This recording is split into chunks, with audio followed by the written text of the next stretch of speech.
بسم اللہ الرحمن الرحیم الحمد للہ رب العالمین والصلاة والسلام علی رسولہ الکریم وعلی آلہ واصحابہ اجمعین۔ باب وَإِن طَائِفَتَانِ مِنَ الْمُؤْمِنِينَ اقْتَتَلُوا فَأَصْلِحُوا بَيْنَهُمَا، اگر مومنین میں سے دو گروہ آپس میں لڑ پڑے تو ان کے درمیان صلح کرواؤ۔ فَسَمَّاهُمُ الْمُؤْمِنِينَ، یہ اصل میں ترجمۃ الباب ہے، اور امام بخاری رحمۃ اللہ علیہ کا کے جو استدلالات ہیں ان میں سے اہم استدلال ہے۔ ایک پورا موضوع ہے استدلالات بخاری، کئی جلدوں میں یہ مکمل ہو سکتا ہے، اور ان میں سے بہت سے ایسے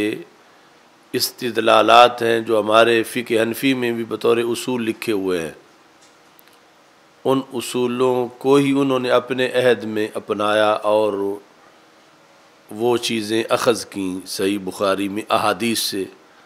اور ان کو ترجمۃ الباب بنایا یا حدیث میں بعد میں تبصرہ کی حدیث کے اوپر لکھ کر۔ تو یہاں ان میں سے ایک ہے کہ یہ استدلال کر رہے ہیں کہ اگرچہ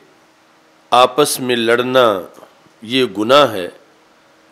لیکن اس کی وجہ سے بندہ دائرہ اسلام سے خارج نہیں ہوتا، اس کے باوجود مومن ہی رہتا ہے، کیونکہ اللہ نے آیت میں ان کو مومن قرار دیا ہے۔ وَإِن طَائِفَتَانِ مِنَ الْمُؤْمِنِينَ اقْتَتَلُوا، یعنی یہ نہیں فرمایا کہ چونکہ انہوں نے آپس میں لڑائی کی ہے لہذا اسلام سے نکل گئے، بلکہ فرمایا کہ یہ اب بھی مومن نہیں ہیں، تم ان کے درمیان صلح کرواؤ۔ تو یہ رد ہے خوارج کا اور معتزلہ کا، کہ جو عمل کو جز ترکیبی مانتے ہیں اور پھر جز کے فوت ہونے سے کل کا فوت ہونا لازم آتا ہے۔ تو اگر ایسے ہی ہوتا تو پھر یہاں کل فوت ہوتا، یعنی جب اسلام کے خلاف عمل پایا گیا، یعنی جو احکام اسلامی ہیں، تو جو عمل جس پر بنیاد تھی وہ فوت ہوا، تو اس کے فوت ہو جانے سے کل بھی فوت ہونا چاہیے،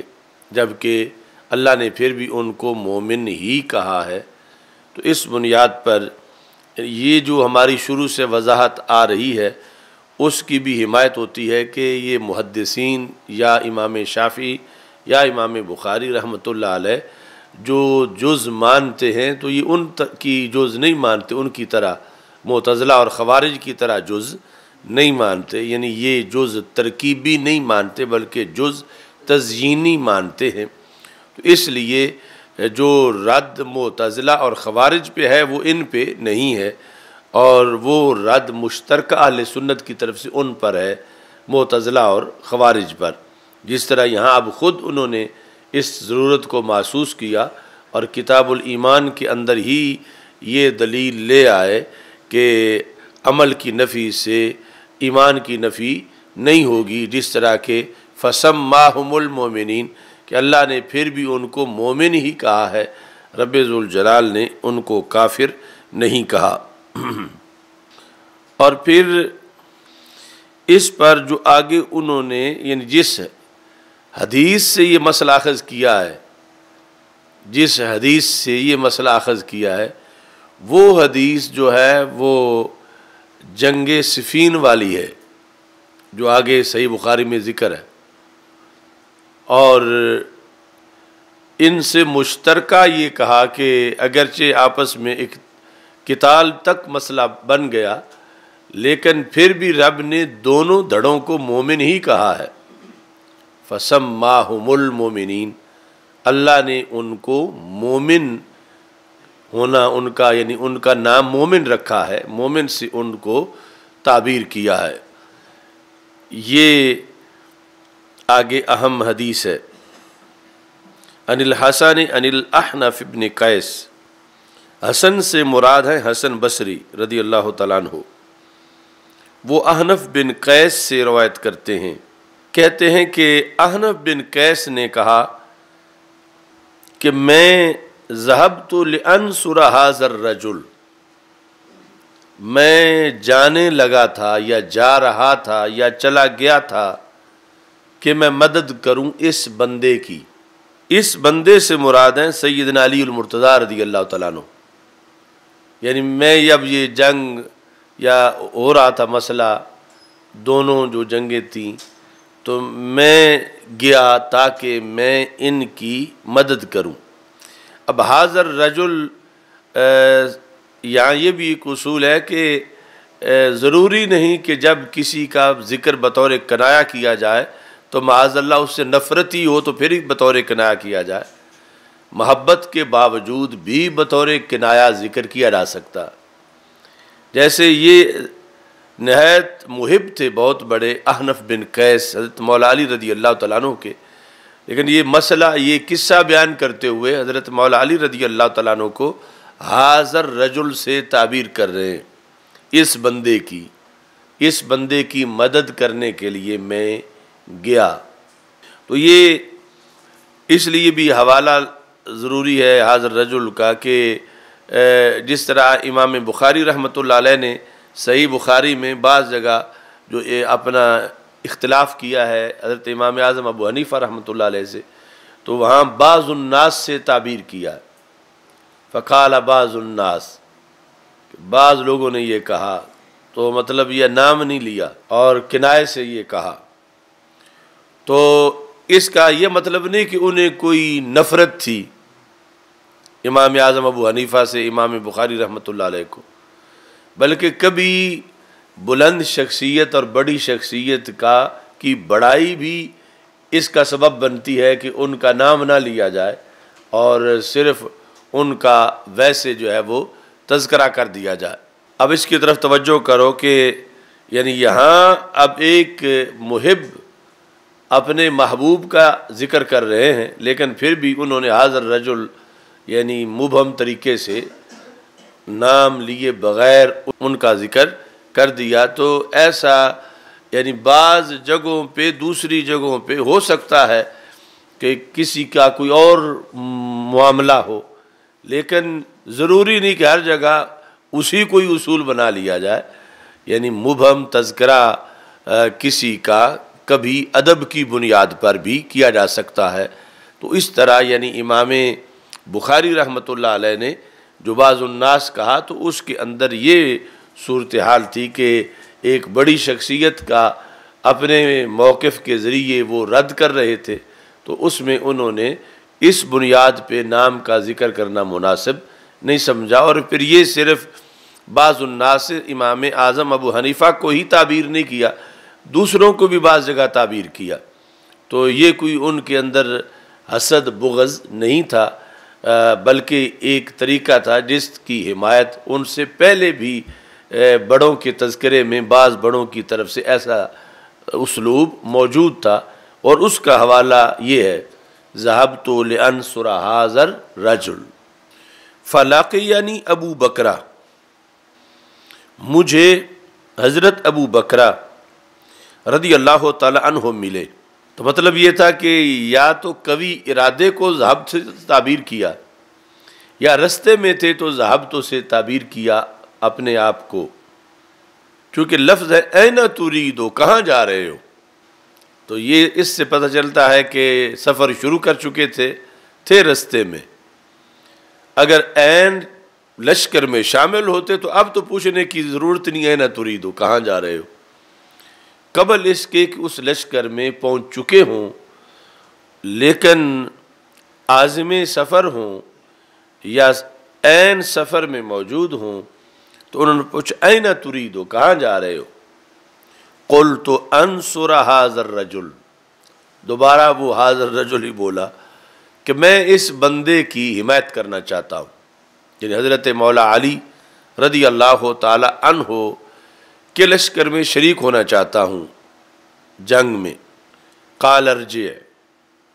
تو حضرت ابو بکرہ رضی اللہ تعالی عنہ نے کہا آپ واپس چلے جائیں۔ فإنی سمعت رسول اللہ صلی اللہ علیہ وسلم یقول، تو میں نے رسول اکرم صلی اللہ علیہ وسلم کو یہ فرماتے سنا، اذا التقى المسلمان بسیفیہما، جب دو مسلمان دو۔ اب یہ بھی ایک نقطہ ہے کہ اردو کا مسلمان اور عربی کا مسلمان، اس میں بڑا فرق ہے۔ عربی کا جو مسلمان ہے وہ ڈبل ہے اور اردو کا مسلمان سنگل ہے۔ اردو پنجابی میں ایک کو ہی مسلمان کہتے ہیں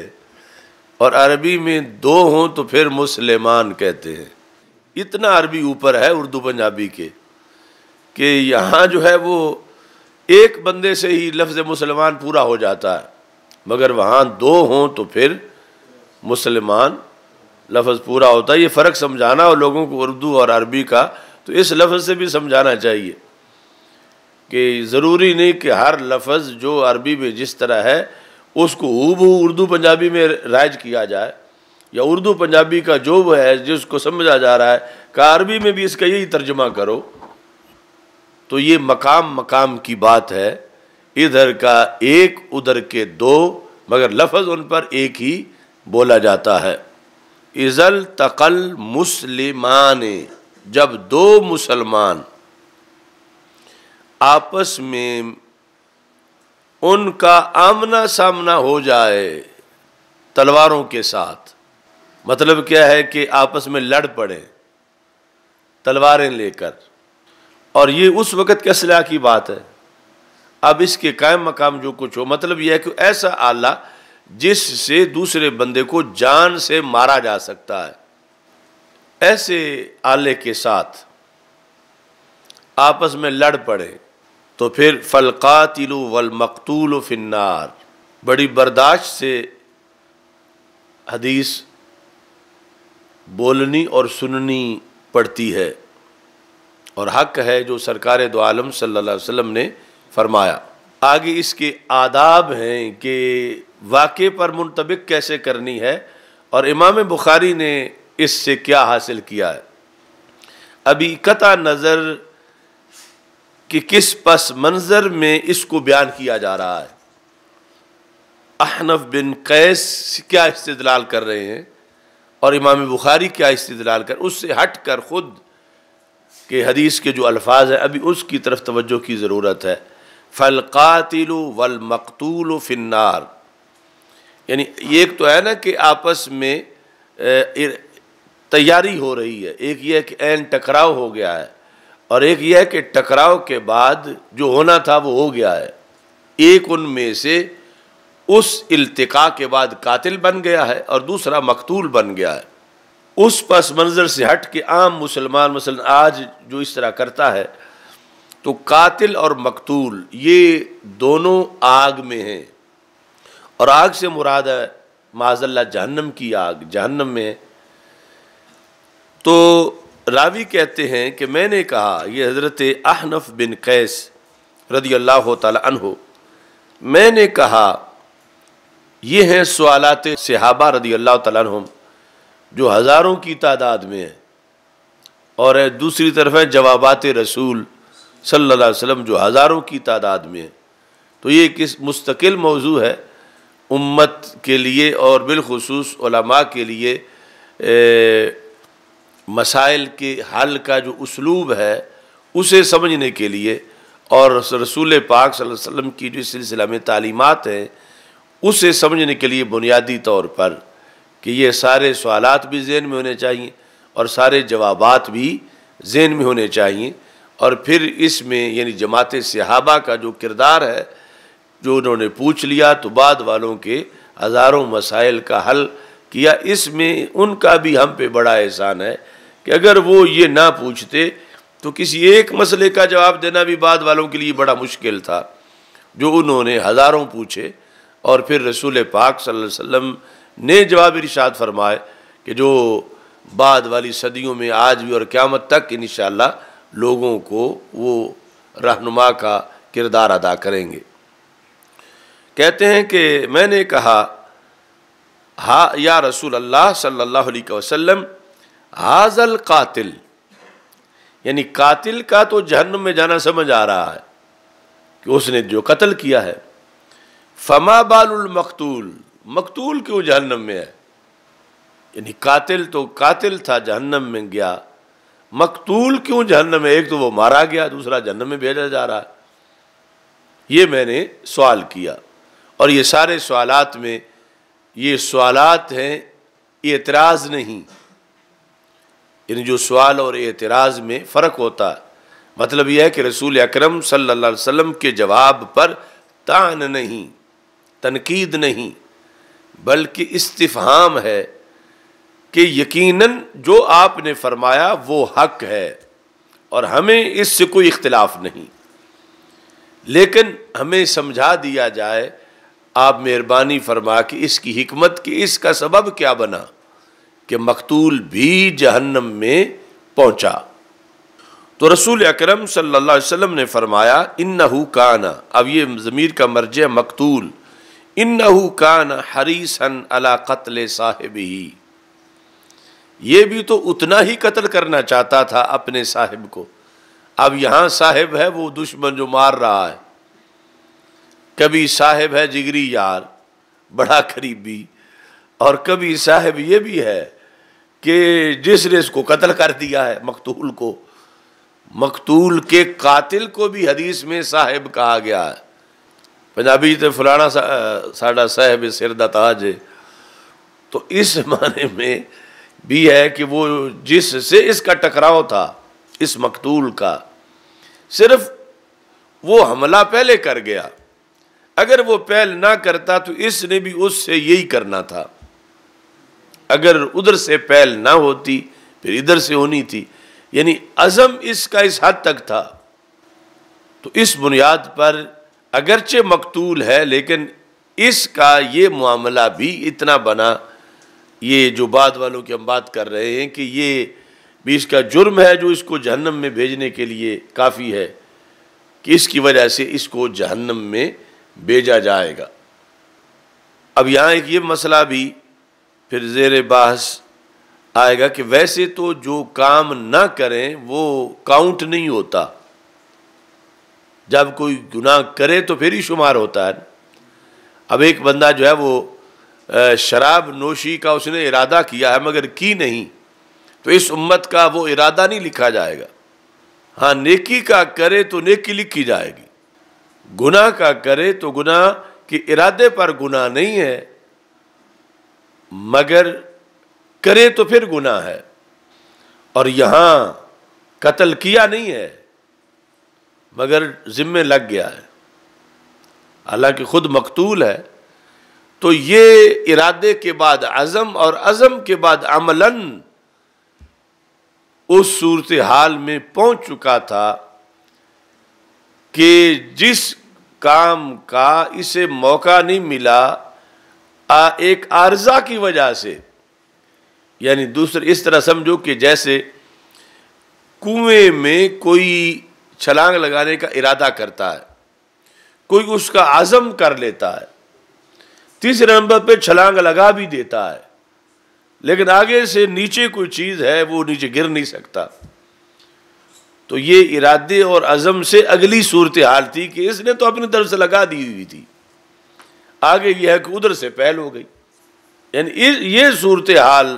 ہے جو عزم سے بھی آگے کی تھی، تب جا کے شریعت نے اس کو شمار کیا، اور رسول اکرم صلی اللہ علیہ وسلم نے فرمایا کہ قاتل اور مقتول دونوں آگ میں ہیں۔ کس بنیاد پر؟ کہ انہو کان حریصا علی قتل صاحبہ، کہ اپنے صاحب کے قتل پر حریص تھا۔ یہ جو احنف بن قیس ہیں، احنف بن قیس رضی اللہ تعالی عنہ، انہوں نے رسول پاک صلی اللہ علیہ وسلم کا زمانہ پایا اور اسلام بھی اسی وقت قبول کیا، ولم یراہ، مگر رسول پاک صلی اللہ علیہ وسلم کی زیارت نہیں ہو سکی، زمانہ پایا اور اسلام قبول کیا۔ یہ امامینی نے لکھا، ادرکا زمن النبی صلی اللہ علیہ وسلم واسلم علی عہدہ ولم یراہ، حضرت عمر رضی اللہ تعالی عنہ کے پاس یہ پہنچے اور پھر آپ کے بھیجے ہوئے لشکروں کے اندر انہوں نے جرنیل کا کردار ادا کیا، اور ان کے زیر کمان امام حسن بصری اور امام ابن سیرین رضی اللہ تعالیٰ عنہما جیسے لوگ انہوں نے جہاد میں حصہ لیا۔ انہوں نے خود حضرت عمر، حضرت علی، حضرت عباس اور دیگر صحابہ رضی اللہ تعالیٰ عنہ سے روایت کی، اور ان سے امام حسن بصری اور دیگر نے روایت کی۔ 67 ہجری میں کوفہ میں ان کا وصال ہوا،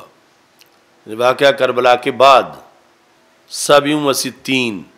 حضرت عبداللہ بن زبیر رضی اللہ تعالیٰ عنہ کی جب امارت تھی، یعنی وہ امیر المومنین تھے، یعنی انہوں نے بھی یزید کی بیعت سے انکار کیا تھا، اور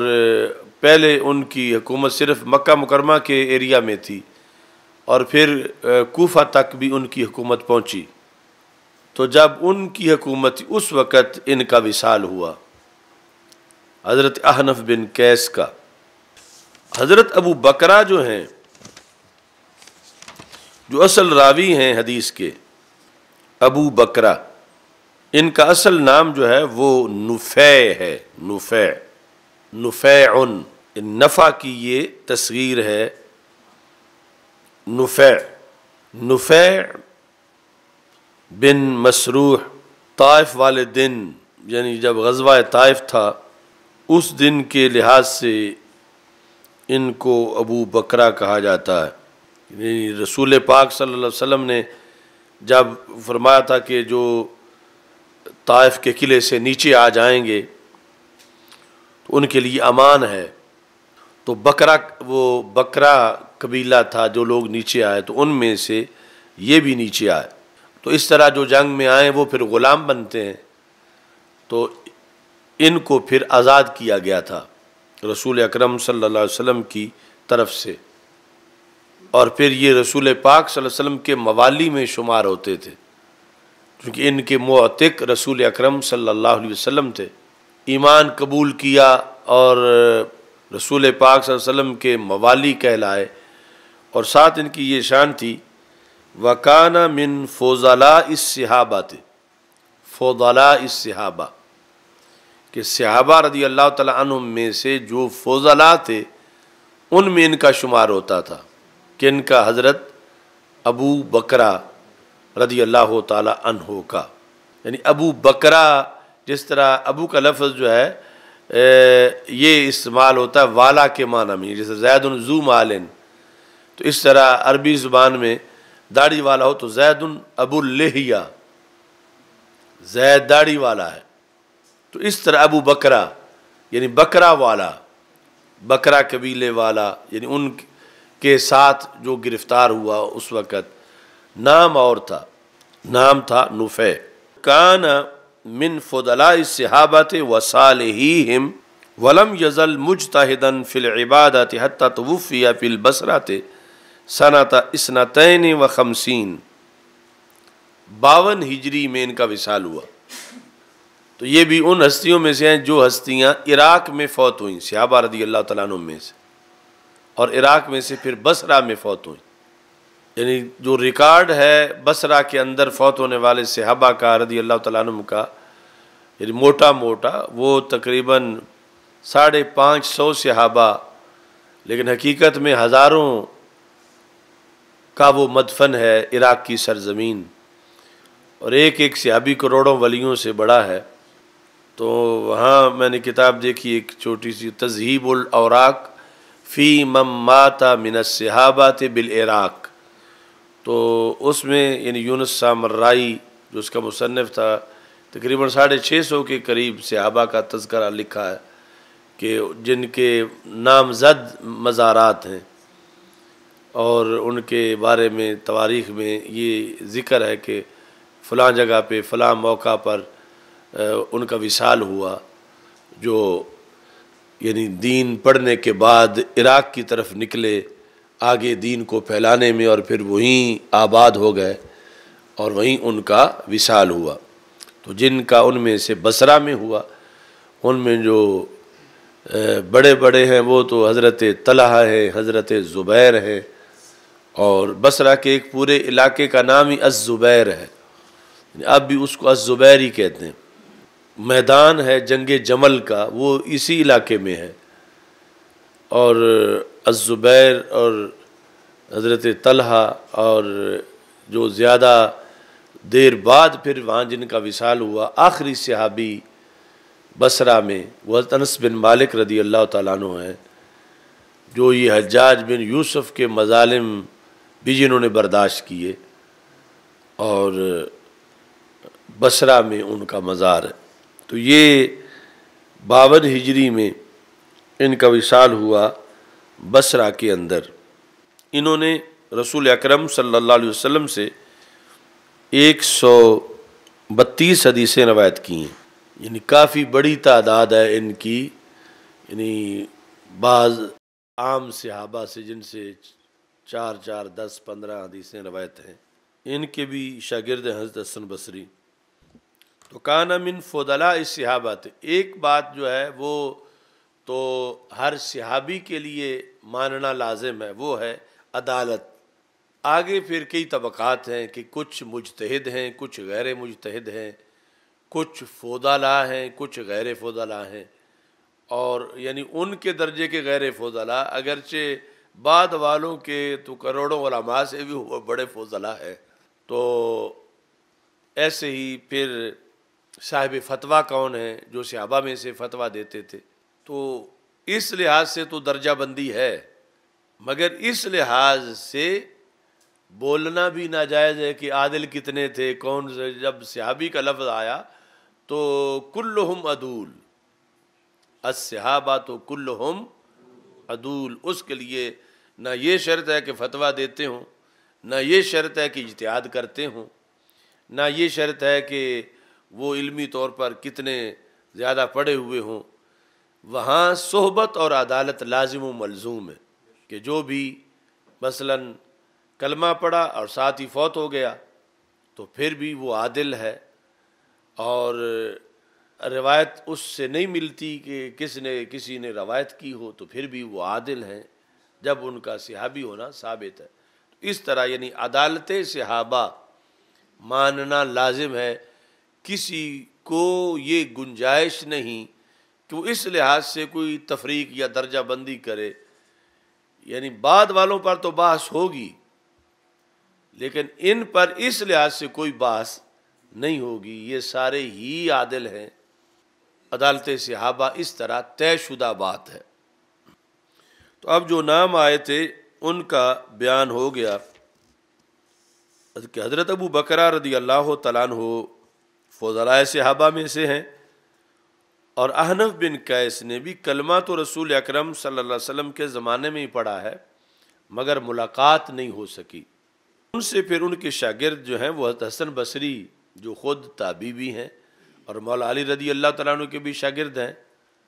اور ہماری سند بھی ان کے ذریعے سے ہی مولا علی رضی اللہ تعالیٰ عنہ سے ملتی ہے۔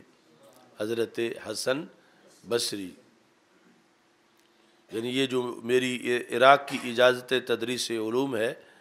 اس میں آخری استاذ مولا علی رضی اللہ تعالیٰ عنہ سے پہلے یہ ہیں حضرت حسن بصری، اور ان کے ذریعے سے ہمارے استاذ ہیں مولا علی رضی اللہ تعالیٰ عنہ سند میں۔ این تریدو، کہاں جا رہے ہو؟ تو اب احنف بن قیس رضی اللہ تعالیٰ عنہ کے لحاظ سے واقعی یہ ہستی پھر سینئر تھی کہ جن کو فضلاء صحابہ سے شمار کیا گیا، اور جن کی اتنی زیادہ مرویات بھی ہیں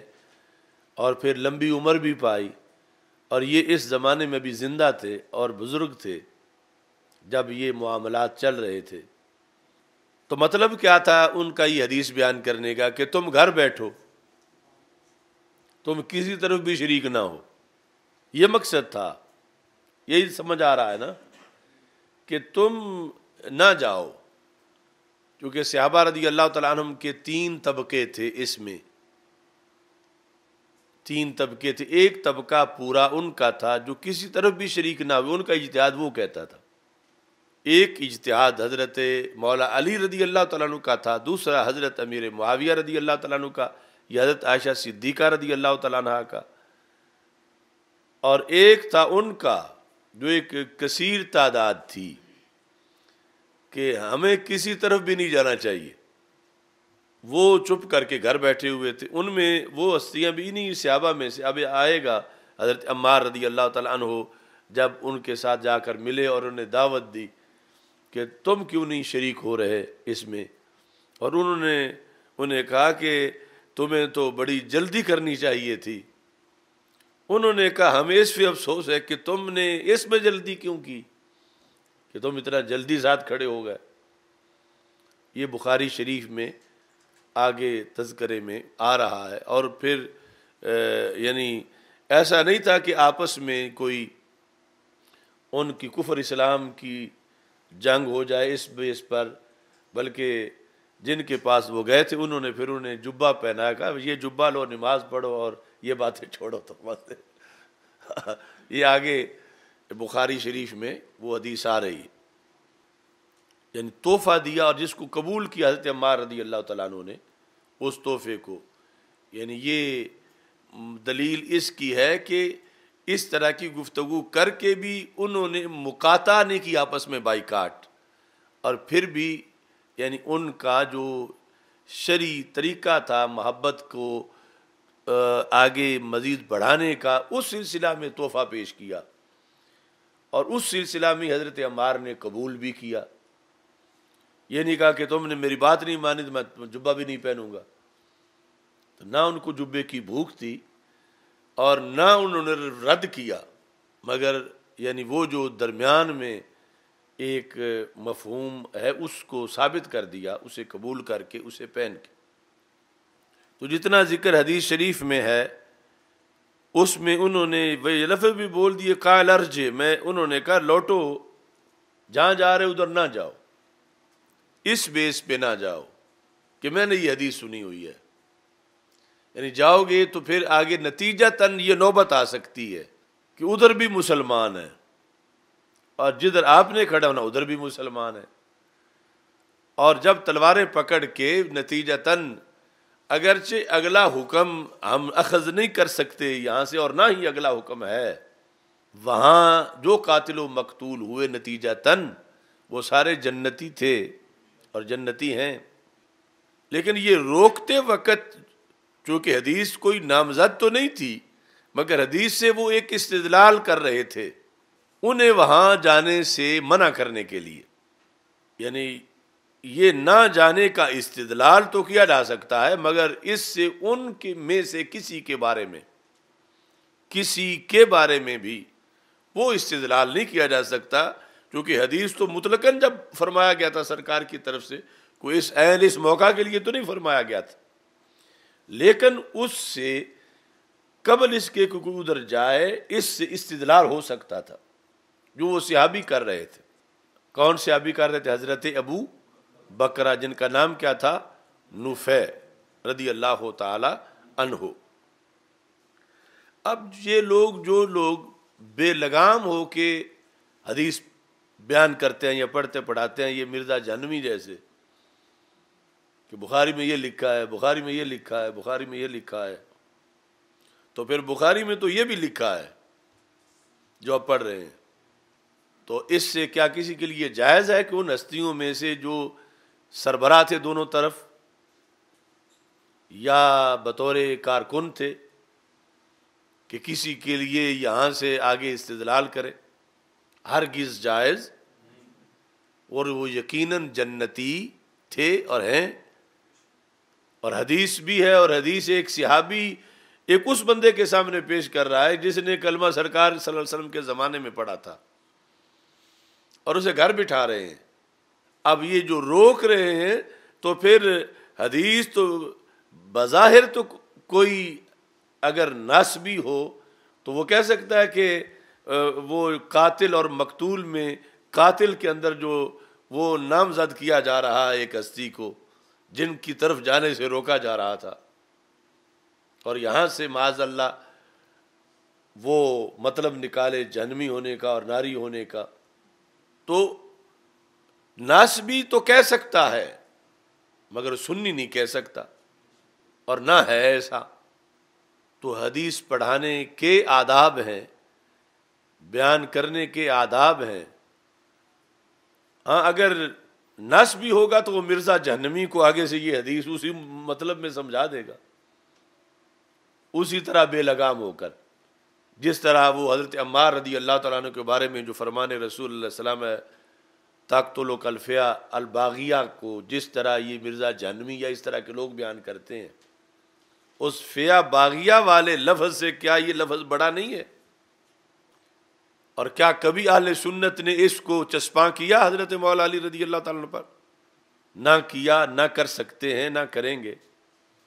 تو جیسے وہاں اس حدیث کے تقاضے ہیں، مفاہیم ہیں،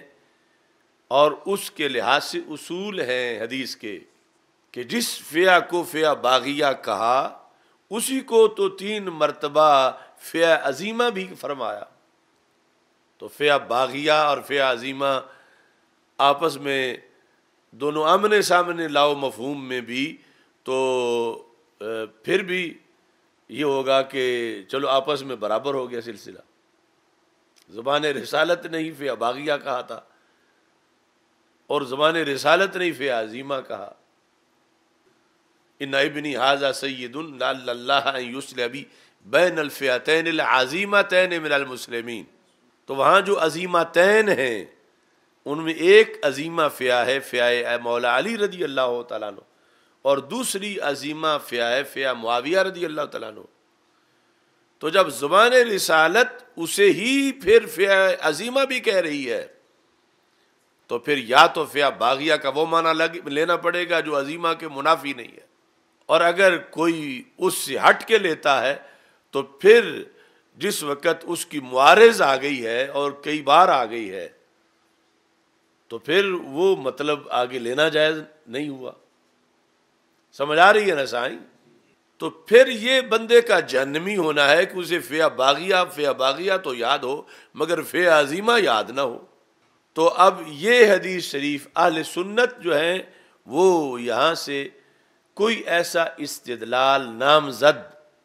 کسی ہستی کے بارے میں، حالانکہ قریب ترین تو تذکرہ ان کا ہے جن کی طرف ایک جا رہا ہے بندہ حمایت کرنے کے لیے اور اسے روک کے گھر بھیجا جا رہا ہے، اور آگے روکنے کے لیے پھر حدیث بیان کی جا رہی ہے۔ تو یہاں یعنی حضرت ابو بکرہ رضی اللہ تعالی عنہ حدیث بیان کر کے چلو ان کو تو روک دیا، مگر جہاں جانے سے روکا کیا وہ کہ احنف بن قیس کے سوا وہاں کوئی نہیں تھا، چلو ان کو تو انہوں نے روک دیا اور یہ گھر بیٹھ گئے۔ تو یقیناً تھے اور دو طرف تھے اور عظیم تھے اور اعلیٰ درجے کے متقی تھے اور اعلیٰ درجے کے جنتی تھے، لیکن انہیں روک دیا گیا کہ قاتل اور مقتول دونوں نار میں ہیں۔ لیکن وہاں جو تھے وہاں دونوں طرف ہی جنتی تھے، دونوں طرف ہی جنتی تھے۔ تو اگر کوئی جھگڑا کرتا ہے تو پھر یہ بات جائے گی کس طرف؟ یعنی دوسری طرف جانے سے پہلے پہلی طرف جائے گی کہ جو موضوع تھا اس وقت اس شخصیت کو روکنے کے لحاظ سے کہ یہ جا کدھر رہا ہے۔ تو اس واسطے یعنی وہاں اجتہاد تھا جانبین میں، اور اجتہاد پر ایک ثواب تھا، اور اس لیے حضرت مولا علی رضی اللہ تعالی عنہ نے دوسرے طرف کے جنازے بھی پڑھائے کہ یہ ہم سے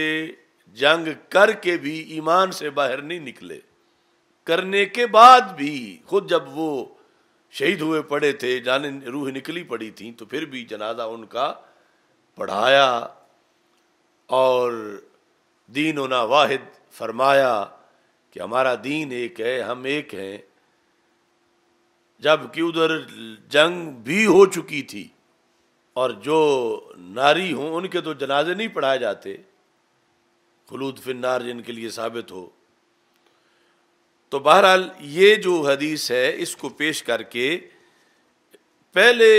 آیت پیش کی اور پھر حدیث پیش کی، فَسَمَّاهُمُ الْمُؤْمِنِينَ۔ یہاں سے امام بخاری نے بھی استدلال کیا۔ تو جب امام بخاری نے اس حدیث سے استدلال کیا تو اب تو یہ سارے واقعات ہو چکے تھے، جدھر جانے سے روکا گیا وہ واقعات وقوع پذیر ہو چکے تھے۔ تو امام بخاری جانبین کو کیا سمجھتے ہیں؟ فَسَمَّاهُمُ الْمُؤْمِنِينَ۔ امام بخاری بھی جانبین کو مومن سمجھتے ہیں۔ سمجھ آ رہی ہے نا سائیں؟ یعنی وہ حدیث جو کہ عین اس موقع کے لیے تھی، وہ موقع پھر اس بات کے بعد، یعنی سرکار کا فرمان تو کافی پہلے تھا، پھر اس کو ایک صحابی رضی اللہ تعالیٰ عنہ نے اپنی دلیل کے طور پر پیش کیا ایک شخص کو روکنے کے لیے، پھر جس چیز سے روکا وہ بالآخر وہ وقوع پذیر ہوئی، اس میں دونوں طرف عظیم لوگ تھے۔ اس کے کئی سال بعد امام بخاری نے جب اس حدیث کو لکھا تو آیت اور حدیث کو ملا کر یہ نتیجہ نکالا کہ عمل فوت ہو جانے کے باوجود بھی اللہ نے ان کو مومن ہی کہا ہے، اور رسول پاک صلی اللہ علیہ وسلم نے ان کو مومن ہی کہا ہے کہ جہاں اجتہاد کی بنیاد پر ایک عمل فوت ہوا تھا، اور اس کے بعد یعنی یہ امام بخاری تو عام لوگوں کے لیے معتزلہ اور خوارج کے رد کے لیے یہ دلیل بنا رہے ہیں، لیکن جو اس مقام کے لحاظ سے بات تھی اس کو بھی تو سامنے رکھا ہوا ہے، اس لیے اس کا تذکرہ کیا کہ وہاں جا رہے تھے، تو نتیجہ یعنی یہ نکلا کہ امام بخاری رحمۃ اللہ علیہ بھی یعنی جمل ہو یا صفین ہو، ان معاملات میں جانبین کے ایمان پر استدلال کرنے والے ہیں، اور جانبین کے لحاظ سے اگرچہ حدیث لفظ نار بول رہی ہے، لیکن فہم حدیث ان کا یہ ہے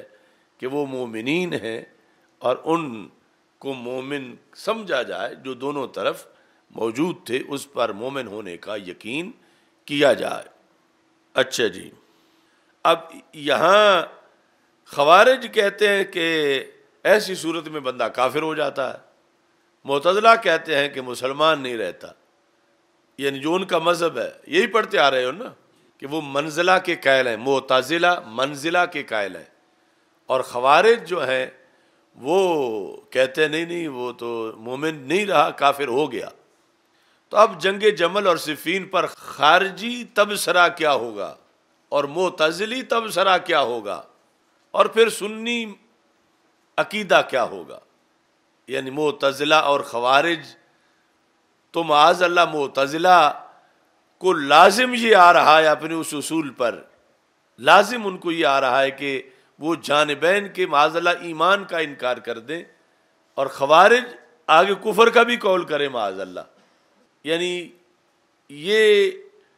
جو عقائد کے اصول ہیں یہ کن لوگوں کو بند گلی میں بند کرتے ہیں؟ معتزلہ کے اصول نے تو ابھی تھوڑا سا سفری طے ہوا تھا ان کا، ان کے ظہور کا، کہ آگے بند گلی میں بند ہے اپنے اس اصول کی وجہ سے کہ عمل کی نفی سے پھر ایمان کی نفی ہوتی ہے۔ تو صرف روافض ہی سارے صحابہ کے ایمان کے منکر قرار نہیں پائیں گے، یہ بھی تو پائیں گے اس بیس پر، یعنی خوارج بھی، روافض ہی نہیں بلکہ خوارج بھی اور معتزلہ بھی۔ معتزلہ ایمان کی نفی ان کو لازم آئے گی، اگرچہ کفر کا اثبات لازم نہیں آئے گا، لیکن خوارج کو معاذ اللہ ان ہستیوں کے لحاظ سے کفر کا اثبات لازم آئے گا اپنے اصول کے مطابق۔ اور اہل سنت کے ائمہ اور سنی عقیدہ شروع سے کتنا روشن بنیادوں پر ہے کہ ان میں سے کسی ہستی کے لحاظ سے نہ ایمان سے خارج ہونے کی بات لازم آئے گی، نہ کفر کے اس بات کی معاذ اللہ بات لازم آئے گی، بلکہ دونوں طرف، ایک طرف دو ثواب اور دوسری طرف ایک ثواب کا قول کرنا لازم آئے گا۔ اتنا مشکل ہے سنی ہونا اور اتنا مفید ہے سنی ہونا، یعنی اپنے اصولوں کے مطابق ان کے بڑوں کے انہیں لے ڈوبے اصول، اور ہمارے بڑوں کے جو ہے انہوں نے رستہ بنایا، اور قرآن بھی راضی، سنت بھی راضی، اللہ بھی راضی، اللہ جل جلالہ اور رسول پاک صلی اللہ علیہ وسلم بھی راضی، یہ خود ہستیاں بھی راضی، اور جو ان کے ساتھ تھے وہ بھی راضی، اور دوسری طرف معاذ اللہ کہیں کفر، کہیں کچھ، کہیں یہ وہ، اس طرح کی صورتحال۔ اچھا جی، لہذا کوئی خارجی دماغ والا، ناسبی دماغ والا اگر اس بیس پہ بول رہا ہو کہ یہ روافض یہ جو ہے یہ دشمن صحابہ ہیں، اور ان پر تو یہ کہتے ہیں 4 کے سوا کوئی مسلمان ہی نہیں رہا، تو اس کو شیشہ آگے دکھانا چاہیے کہ تمہارا اصول جو ہے اس کا نتیجہ کیا ہے۔ تم نے جو عمل کو ایمان کا جز ترکیبی بنایا، اور پھر جب یہ جنگوں کا مسئلہ آیا تو اس کے نتیجے میں ان ہستیوں کے بارے میں اب تمہارا ایک دھڑا جو ہے وہ صرف ایمان کی نفی کرتا ہے، کفر ثابت نہیں کرتا ان کا اصول، اور دوسرے کا تو کفر ثابت کرتا ہے۔ تم کس منہ سے کہتے ہو کہ ہم ناموس صحابہ پہ پیرا دے رہے ہیں، کہ جب کہ تمہارا جو اصول ہے وہ تو معاذ اللہ کفر تک کی بات پہنچا رہا ہے۔ یہاں پر سب سے پہلے جو اس کی حدیث کی تعویل ہے کہ ہم سے کوئی پوچھے گا جنرل طور پر کہ پھر اس کا مطلب کیا ہے، مثلا آج کے لحاظ سے کل آنے والے کے لحاظ سے اس ماحول میں معاشرے میں مطلقاً اس حدیث کا مطلب کیا ہے، قطع نظر اس خاص مواقع کے اس کا مطلب ویسے کیا ہے، جیسے یعنی مطلقاً رسول پاک صلی اللہ علیہ وسلم نے یہ بیان فرمایا، تو کیسے قاتل جہنمی ہے اور مقتول کیسے جہنمی ہے؟ تو اس کا جواب الکوثر الجاری میں دیا گیا کہ محمول علی الاستحلال، یہ اہم جواب پہلا۔ دوسرا، او یستحق ذالک ولکن اذا شاء اللہ عفا عنہ، مطلب کیا ہے؟ مثلا آج کالجوں یونیورسٹیوں میں آج مذاکروں میں جب یہ حدیث پیش کی جائے تو کیا مطلب بیان کیا جائے، کیوں جہنمی ہے قاتل اور مقتول؟ تو کہتے ہیں تب جہنمی ہے جب دونوں ایک دوسرے کے قتل کو شرعاً جائز سمجھیں۔ استحلال یعنی ویسے تو گناہ کبیرہ تک ہی ہوگا، ایمان تو نہیں جائے گا، اور یہاں نار، اور نار سے مراد پھر خلود فی النار، تو ہاں اگر وہ حلال سمجھتے ہیں یا ایک یا دونوں حلال سمجھتے ہیں قتل مومن کو، تو پھر آیات کے منکر بنیں گے۔ تو استحلال کی بنیاد پر پھر نار ہے، استحلال کی بنیاد پر، اور وہ تو کوئی قتل نہ بھی کرے ویسے یہ عقیدہ بنا لے تو جہنمی ہے۔ یعنی ایک تو ہے نا عملاً قتل کرنا، کس بنیاد پر کہ مومن کا قتل حلال ہے، اور مومن ہونے کی وجہ سے اسے قتل کرنا، یہ استحلال ہے کہ یہ مومن کیوں ہے۔ تو جب مومن کو مومن ہونے کی بنیاد پر کوئی قتل کرے گا تو قتل کرنے سے پہلے ہی قاتل کافر ہو جائے گا دوسرے ذریعے سے کہ منکر قرآن ہو جائے گا۔ تو یہ استحلال پر محمول ہے۔ امت کی تعلیمات کے لیے قاتل اور مقتول صحابہ کی قیادت میں جو ہیں یا خود صحابہ ان سے بعد کے جو ہیں ان کا معاملہ جدا ہے، اور ان کا اپنا معاملہ جدا ہے۔ یہ تشریح ہم کر رہے ہیں بعد والوں کے لحاظ سے، اور ان کی ابھی بعد میں پھر کریں گے کہ وہاں جو عقیدہ ضروری ہے سمجھ آئی ہے کہ استحلال کی بنیاد پر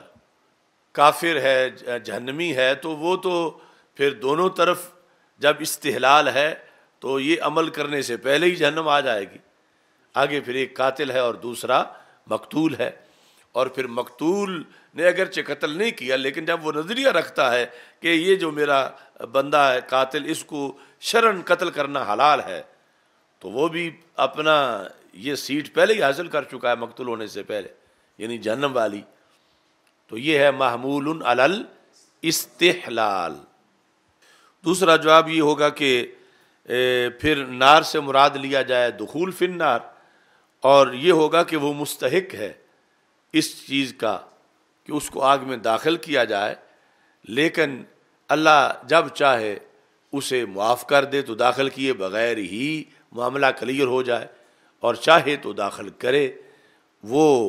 لیکن اذا شاء اللہ عفا عنہ، اللہ جب چاہے اللہ تعالیٰ اسے معاف کر دے۔ تو بہرحال جو زیادہ کلیئر جواب ہے وہ پہلا ہی ہے، اور اس کے بنیاد پر بھی یعنی عامۃ الناس میں جب یہ حدیث بیان کی جائے تو اس کی تشریح کی جائے۔ اور عامۃ الناس میں اس کو بیان کرتے ہوئے یعنی اس کا یہاں سے ہی بیان کیا جائے اذا التقى المسلمان بسیفیہما، یعنی اس کا جو پس منظر ہے وہ نہ بیان کیا جائے، اور اس میں لیکن جب خاص ڈسکس ان مواقع کی ہو رہی ہو تو پھر کسی دلیل یا کسی تفہیم یا کسی شرح کے لیے اس پس منظر کا حوالہ دیا جا سکتا ہے، یعنی عام اس موضوع کو چھیڑنے کی ضرورت نہیں کہ اس کو جو ہے اس کا حق ادا کرنا بڑا مشکل ہے چھیڑ کے، تو عام عوام میں یعنی جس طرح فرمان رسول شروع ہوتا ہے یہاں سے اذا التقى المسلمان بسیفیہما، تو یہاں سے قتل و غارت علاقے سے روکنے کے لیے، جس طرح یعنی اب بھی یعنی بالخصوص ہمارا ضلع منڈی جو ہے وہ سر فہرست جا رہا ہے قتل و غارت کے لحاظ سے، 10 قتل، 4 5، تو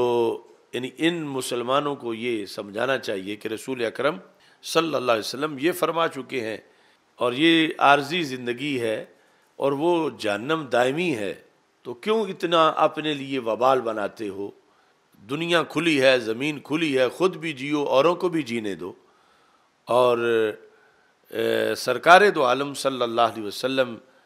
اب یہ یہاں بات کافروں کی نہیں ہو رہی، مسلمانوں کی بات ہو رہی ہے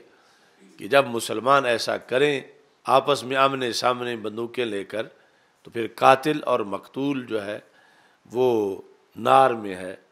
تو معاشرے سے قتل و غارت روکنے کے لیے یہاں جو فرمان رسول صلی اللہ علیہ وسلم ہے ڈائریکٹ اسے بیان کیا جائے۔ اچھا جی، اور اس میں پھر سوال جواب جو اس سے سمجھایا جائے، اور اس کا نتیجہ یہ بنتا ہے کہ یہ جرم کتنا ہے کہ اگرچہ بندہ مقتول ہو گیا ہے لیکن چونکہ اس نے ارادہ کیا ہوا تھا، حریص تھا، پکا ارادہ تھا کہ دوسرے کو مارے گا، مگر دوسرے نے فائر پہلے کر دیا، تو اس طرح یعنی ایک تو مر بھی گیا، دوسرا ساتھ ہی جہنمی بنا، اور مارنے والا جو ہے وہ بھی جہنمی بنا۔ تو اس طرح قتل و غارت سے لوگوں کو ہٹانا چاہیے۔ اب یہاں جو یہ تو تھا اس کو بیان کرنے کا عام انداز، لیکن امام بخاری اس کو شروع سے بیان کر کے لے آئے اور پھر اوپر ترجمۃ الباب قائم کیا ہے۔ تو اس میں الکوثر الجاری میں انہوں نے کہا وَأَمَّا قِتَالُ الصَّحَابَةِ رضی اللہ تعالی عنہم، اس ایریے میں جب ہم پہنچیں گے تو وہاں ہم بات کیسے کریں گے اس حدیث کے لحاظ سے۔ وَأَمَّا قِتَالُ الصَّحَابَةِ رضی اللہ تعالی عنہم محمول علی طلب الحق ونصرہ، یعنی وہاں مرزا جہنمی کی طرح بے لگام نہیں بولیں گے۔ وَأَمَّا قِتَالُ الصَّحَابَةِ، صحابہ کا قتال اس وزن پر جتنے مصدر آتے ہیں ان میں جانبین ہوتے ہیں، جہاد، جماع، قتال الصحابہ، یعنی جن میں دو فریق ہیں اور دونوں صحابہ ہیں۔ وَأَمَّا قِتَالُ الصَّحَابَةِ محمول علی طلب الحق ونصرہ، صحابہ کا جو قتال ہے وہاں یہ نار کے فتوے نہیں لگائے جائیں گے، وہ محمول ہے جانبین میں، کس پر؟ طلب حق پر اور حق کی مدد پر، اور وہاں لیڈرشپ میں اجتہاد ہے۔ لیڈرشپ کے نیچے جتنے ہیں خواہ صحابہ ہیں یا غیر صحابہ ہیں، تابعین، وہ تابعین بھی اس جہاد کی چھتری کے نیچے ہیں، اس واسطے وہاں لیڈر کا اجتہاد ان کو بھی تحفظ دے گا۔ تو جانبین میں اجتہاد ہے، اور اس اجتہاد میں جو ثواب ہے مصیب اس کی 2 نیکیاں ہیں، اور جو اجتہاد میں خطا ہے وہ 1 نیکی ہے۔ اور 1 نیکی کیوں ہے؟ کہ وہ بھی طلب حق پر تھے اور حق کی مدد پر تھے۔ یہ ہمارے اکابرین نے لکھا، اما قتال الصحابہ رضی اللہ تعالی عنہم محمول علی طلب الحق ونصرہ۔ اسی لیے یہ حضرت احنف جو تھے اس حدیث کو سن کے بھی وہ گھر نہیں بیٹھے، پھر مدد کو پہنچے، حضرت مولا علی رضی اللہ تعالی عنہ کے لشکر میں شامل ہوئے۔ اس حدیث کو سن کے بھی پھر بھی شامل ہوئے۔ تو یعنی ان کا اجتہاد یہ تھا، یعنی وہ جو سمجھ رہے تھے ڈائریکٹ اس حدیث سے کہ یہ قاتل و مقتول کا آگ میں ہونا اس کا اور محمل ہے، اور مولا علی رضی اللہ تعالی عنہ کی اس مسئلے میں حمایت کرنا اس کا اور محمل ہے۔ آخر وہ بھی، ان کا بھی تو ایک اجتہاد تھا، جس طرح گھر بیٹھنے والوں کا اجتہاد تھا، جان بین میں فریق ہونے والوں کی اپنی بھی تو ایک رائے تھی کہ ہونا چاہیے یا نہیں ہونا چاہیے، اور پھر غالب آیا کہ ہونا چاہیے، اور پھر اس طرف ہونا چاہیے۔ تو حدیث سن کے بھی انہوں نے سمجھا کہ اگر میں جاؤں مولا علی رضی اللہ تعالیٰ عنہ کی سائڈ میں تو میں حدیث کا مخالف نہیں ہوں، حدیث کا مخالف نہیں ہوں۔ تو مخالف تب ہی نہیں بنتے جب وہ تعویل استحلال والی مانی جائے، اور یہ مانا جائے استحلال کی بنیاد پہ ہوگا کہ قتل مخالف کو شرعی طور پر حلال سمجھیں گے، تو اس کے لیے یہ حدیث ہے۔ یہاں جو ہے یہ حق کی حمایت کے لیے نکلیں گے تو یہ حدیث نہیں ہے، اور ان کو سمجھ آ رہا تھا کہ حق مولا علی رضی اللہ تعالیٰ عنہ کے ساتھ ہے، اجتہاد ان کا حق پر ہے، حق اجتہادی ان کو حاصل ہے، تو میں اس طرف جا کے شامل ہو جاؤں۔ کہ صحیح مسلم میں ہے حدیث، انہا ستکون فتن اختلف العلماء فی القتال فی الفتنۃ، کہ جب مسلمانوں کا باہمی جھگڑا ہو جائے اس میں، اور بالخصوص یہ جو معاملہ تھا، فمانا بعضهم القتال فیہا، بعض نے قتال سے منع کیا، انہوں نے ظاہر حدیث سے استدلال کیا، ایک اس حدیث سے، دوسری جو صحیح مسلم میں ہے۔ ان کا یہ موقف تھا کہ لا یقاتلو، کسی دھڑے میں بھی کوئی شریک ہو کے قتال نہ کرے، اور یہاں تک لکھا وَإِن دَخَلُوا عَلَيْهِ وَطَلَبُوا قَتْلَهُ، اگر اس پر ان میں سے کوئی آ جائے اور وہ اس کو بھی قتل کرنا چاہیں، طَلَبُوا قَتْلَهُ لا تجوز له المدافعۃ عن نفسه، اس کے لیے جائز نہیں کہ یہ اپنے آپ کو بچائے، ان سے بچائے ان اس لحاظ سے کہ آگے قتل شروع کر دے کہ یہ ان کو قتل کرے، یہ مدافعت جائز نہیں۔ کیوں جائز نہیں؟ کہتے ہیں کہ لأن الطالب متأول، کہ طالب جو قتل کا ہے وہ متأول ہے، تو یہ قتل ہو جائیں مگر قتل آگے سے نہ مدافعت نہ کریں۔ یہ جن کا تھا کہ اس سلسلہ میں گھر بیٹھا جائے، قتال کو جائز نہیں سمجھتے تھے۔ یہ حضرت ابو بکرہ کا مذہب تھا، یہ حضرت ابو سعید خدری رضی اللہ تعالیٰ عنہ کا مذہب تھا، یہ حضرت عمران بن حسین رضی اللہ تعالیٰ عنہ کا مذہب تھا، یہ حضرت عبداللہ بن عمر رضی اللہ تعالیٰ عنہ کا مذہب تھا۔ ایک مذہب جو کبار صحابہ اور تابعین کا تھا وہ یہ کہ یاجب نصر الحق، کہ حق کی حمایت واجب ہے۔ اس آیت کے تحت فقاتل التی تبغی حتی تفیء الی امر اللہ، کہ جو طائفہ امیر المومنین جن کا حق ہے امارت کا ان کو نہیں مانتا تو ان کے خلاف جہاد کیا جائے یہاں تک کہ وہ لوٹ کے امر کی طرف آ جائیں۔ اور اسی طرح یعنی یہ ایک کلیہ تھا کہ نصر حق لازم ہے، اور نصر حق کچھ کے نزدیک حق یہ تھا کہ قصاص مؤخر کیا جائے، پہلے حکومت مضبوط کی جائے، اور کچھ کے نزدیک حق یہ تھا کہ پہلے قصاص لیا جائے پھر حکومت ہوتی رہے گی۔ یعنی یہ اجتہاد دونوں بنائے ہوئے تھے، لیکن ایک وہ حق ہے کہ جس پر دونوں ہی تھے، وہ ہے غلبہ اسلام۔ اس کا طریقہ کار یہ تھا کہ غلبہ اسلام کے طریقے کے اندر اختلاف تھا، غلبہ اسلام میں کوئی اختلاف نہیں تھا۔ یہ ہے کہ ابتدائی اجتہاد میں دونوں ہی حق پر تھے،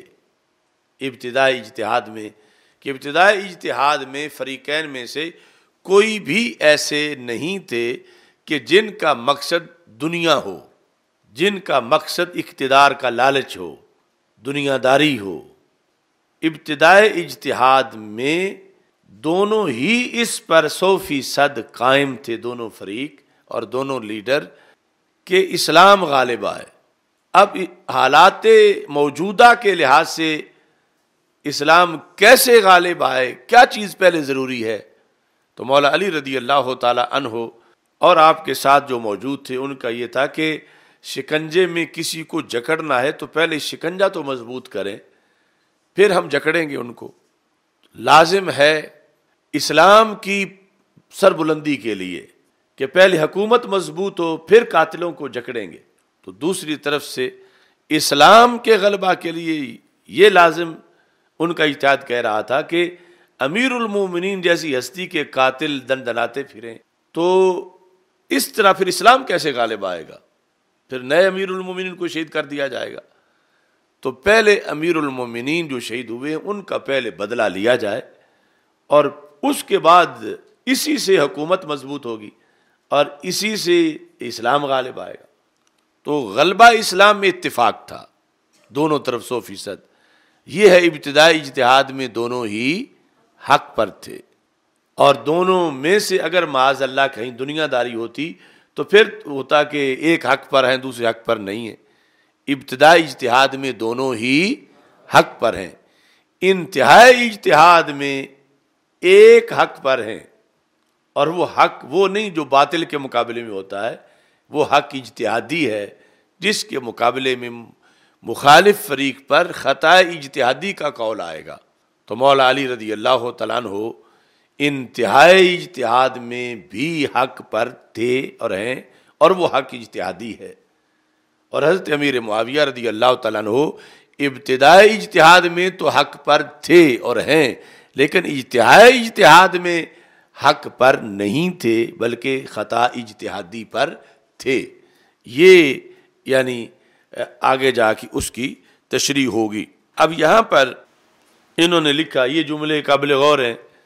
یعنی ایک تو آج ہر بندہ یہ چاہتا ہے جو میں کہوں وہ مانا جائے، لیکن ایک یہ ہے کہ جو بڑے لکھ چکے ہیں وہ مانا جائے، اور پھر یہ ان کی سعادت ہے کہ جو بڑوں کے نقش قدم پر ہیں کہ انہیں ان بڑوں کی حمایت حاصل ہے، اگرچہ وہ بڑے اب کتابوں کے اندر ان کا لکھا ہوا موجود ہے اور کچھ اس کو ظاہر نہیں کرنا چاہتے، بڑے مانتے ہیں مگر ان کا فرمایا ہوا چھپانا چاہتے ہیں، خواہ وہ داتا صاحب رحمۃ اللہ علیہ نے فرمایا ہو یا دیگر بڑوں نے فرمایا ہو، اس سے ہٹ کر اپنا بتانا چاہتے ہیں۔ تو یہاں یہ لفظ بھی تحفہ ہے وہ سارے طبقے کے لیے، یعنی کہ لفظ والحق الذی علیہ اہل السنہ، وہ حق، اب یہ حق ہے باطل کے مقابلے میں۔ حق بات کیا ہے؟ حق کیا ہے؟ حق کیا ہے؟ آپ نے عقیدے کے بارے میں پڑھا نا کہ عقیدے میں دوسری طرف جائز ہی نہیں سمجھا جاتا کوئی احتمال کہ ادھر بھی کچھ ہے، نہ 50-50 نہ اس سے کم نہ زیادہ، کچھ بھی حق ہے نہیں دوسری طرف۔ حق منحصر ہے اہل سنت میں۔ وہ حق کیا ہے اس مسئلے میں؟ والحق الذی علیہ اہل السنت الامساک عما شجر بین الصحابۃ رضی اللہ تعالی عنہم، یعنی یہ تو عام بندہ اس وقت دیکھ رہا ہوتا اور صلاحیت ہمارے والی ہوتی، ایک دن دیکھنے والوں کی صلاحیت، ایک ہے آج جو ہم لے کے بیٹھے ہوئے ہیں۔ اس صلاحیت پر اگر کوئی بندہ اس کو اٹھا کے 14 صدیاں پہلے لے جایا جائے اور وہاں جا کر وہ کہا فیصلہ کرو یہاں، اور صلاحیت آج والی ہو کتنی بڑی کیوں نہ ہو، تو سب کچھ 14 صدیاں پہلے جا کے دیکھ کے بھی سوائے اس کے کوئی فیصلہ نہیں کر سکتا، جس پر اہل سنت آج بھی ہیں۔ بات ہے جو آج موجود ہے، یعنی یہ جو لوفر لوگ کہتے ہیں اگر میں اس زمانے میں ہوتا تو میں پھر کیا کرتا، تو اس میں جہالت کتنی ہے۔ اگر کوئی اس زمانے میں ہوتا تو یا پھر صحابی ہوتا یا کم از کم تابعی تو ہوتا، تو پھر اس کے دماغ پر، اس کی زبان پر صحابیت کا پہرا ہوتا، تابعیت کا پہرا ہوتا، وہ یوں زبان دراز نہ ہوتا، یوں لوفر نہ ہوتا مرزا جہنمی جیسا۔ یعنی وہ کس زمانے کی بات کر رہا ہے اور صلاحیت آج والی لے کے فیصلہ کر رہا ہے۔ اگر اس زمانے میں ہوتا تو پھر یقیناً اگر مسلمانوں میں ہوتا تو یا تو پھر شرف صحبت ہوتا کہ اس زمانے میں صحابی تھے، یا پھر تابعین جو صحابہ کے فیض یافتہ ہیں، اور یہ صحبت صحابہ کی اس کے دماغ پر پہرا دے رہی ہوتی کہ کوئی شیطانی وسوسہ داخل نہ ہو، تو پھر اس وقت کا فیصلہ اور ہوتا۔ اور اب جس وقت شیطان کے اس کے دماغ میں 100 گیٹ کھلا ہے اور اس سوچ کو وہ کہتا ہے کہ میں اگر ہوتا تو فیصلہ آج والا میں کرتا، تو یہ کتنا پاگل پن ہے اور کتنی بے وقوفی ہے۔ یعنی صلاحیت آج والی، وسوسہ آج والا، شیطانیت آج والی، اور بات اس وقت والی کرنا چاہتا ہے کہ اگر اس وقت کی بات کرنی ہے اس وقت کے ہوتے ہوئے تو پھر وہاں یا تو شرف صحبت ہے یا صحابہ کی شاگردی ہے، وہاں یہ شیطانیت نہیں ہونی تھی۔ اور پھر جو فیصلہ تھا وہ یقیناً وہ فیصلہ تھا کس کا؟ اپنے لیڈر کا فیصلہ، لیڈر کی اجتہاد پر، جس طرف چلتے لیڈر کے اجتہاد پر، اجتہاد بچاتا جانبین کو۔ اور جس ڈگر پہ یہ چلا ہوا ہے 15ویں صدی میں، اور لاف مارنا چاہتا اس وقت کے لحاظ سے، کوتا دماغ، کوتا فکر، کوتا علم، کیا پدیوں کی پدی اور کیا اس کا شوربہ، اور فیصلہ وہاں جا کے کہاں کر رہا ہے، اور کتنا غلط دماغ ہے اس کا۔ اب سوچو تو صحیح، اگر یہ جہنمی وہاں ہوتا تو نہ سیٹ صحابہ میں تھی نہ تابعین میں تھی، تو پھر شیطان کی تھی۔ تو شیطان اپنی سیٹ پہ بیٹھ کے جو کہہ سکتا وہی کہہ سکتا، کیونکہ اس کو شرف صحبت کا بھی ادب نہیں، اور پھر شرف صحبت سے فیض یافتہ جو ہیں ان کا بھی ادب نہیں۔ تو پھر ان دو طبقوں میں تو یہ شامل نہ ہوتا تو تیسرا ہی تھا۔ تو پھر شیاطین یوحی بعضهم الی بعض، اس مرتبے پہ یہ فائز ہوتا۔ تو آج اس کو شیطان ایسی باتیں سکھاتا ہے، اور ہم اہل سنت والحق الذی علیہ اہل السنت الامساک عما شجر بین الصحابہ، کہ وہاں ہوتے ہوئے بھی صلاحیت آج والی لے کے، وہاں ہوتے ہوئے بھی صلاحیت آج والی لے کے ہم اس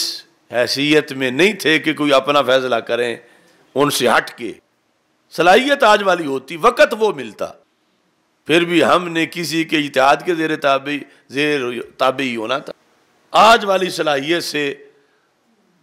ان سب کی کروڑہا درجے بڑی صلاحیتیں تھیں جو دونوں طرف تھے، یعنی ہماری تو اس میں کوئی حیثیت نہیں۔ اگر حیثیت آج والی ہوتی اور وقت وہ ہوتا تو ہماری کوئی حیثیت نہیں تھی ان کے مقابلے میں کہ 1.5 اینٹ کی ہم بھی لالا بنا بیٹھتے، ہماری کوئی حیثیت نہیں تھی۔ تو یہ ہے عافیت کا رستہ کہ جب صلاحیت یہ طے شدہ ہے کہ ہمارے پاس آج والی ہے، اس میں کوئی شک نہیں، ان والی نہیں ہے، آج والی ہے، تو پھر آج والی صلاحیت اگر ہم وہاں عینی شاہد ہوتے تو ہم کچھ نہ کر سکتے، آج کیا اور کر سکتے ہیں کچھ ہٹ کے فیصلہ؟ تو پھر آج یہی کر سکتے ہیں، الامساک عما شجر بین الصحابہ، منہ بند رکھنا اس سے جو صحابہ میں باہمی جھگڑے ہوئے، اس سے امساک، یعنی امساک کس بات سے؟ اس سے ہٹ کر، وہ جو اجتہاد والی بات ہے اس سے ہٹ کے امساک وہ تو کریں گے جب کوئی پوچھے گا کہ یہ اجتہاد تھا ان کا، وہ بڑی ہستیاں تھیں اور ایک طرف اجتہاد میں مصیب تھے، دوسری طرف اجتہاد میں خطا پر تھے، یعنی یہاں تک بولنے کی اجازت ہے۔ کچھ لوگوں نے تو یہ بولنے سے بھی منع کیا کہ یہ معین ہی نہ کرو کہ حق اجتہادی پر کون تھے، یہ بھی باقاعدہ اہل سنت میں ہی ایک طبقہ ہے، لیکن راجح اہل سنت میں وہ طبقہ ہے کہ جو بولے حق پر، ایک طرف حق اجتہادی پر جو تھے ان کی نشاندہی کی کہ وہ حضرت مولا علی رضی اللہ تعالیٰ عنہ تھے، دونوں مسئلوں میں، کہ دوسری طرف حضرت امیر معاویہ یا حضرت عائشہ صدیقہ رضی اللہ تعالی عنہما وہ خطا اجتہادی پر تھے، یعنی یہ بولنے تک امساک نہیں ہے، اس سے آگے امساک ہے، آگے سرحد ہے امساک کی، کہ جس میں جانبین میں سے کسی کے ایمان پر حملہ یا کسی کی شان پر حملہ، کوئی طعن، کوئی تنقید، کوئی عیب جوئی، کوئی ان کے خلاف زبان درازی، معاذ اللہ جانبین میں سے کسی کے لحاظ سے اس کا تارا لگایا اہل سنت کے ائمہ نے کہ بعد والو یہ ہے تمہاری صلاحیت کے مطابق کہ تم ان بڑوں کے فیصلے اب آگے نہیں کر سکتے، یہی فیصلہ ہے، جو فیصلہ جہاں تک بولنا جائز ہے اس سے آگے تالا لگاؤ، اس تالے کو امساک کہتے ہیں۔ ویسے عرب ملکوں میں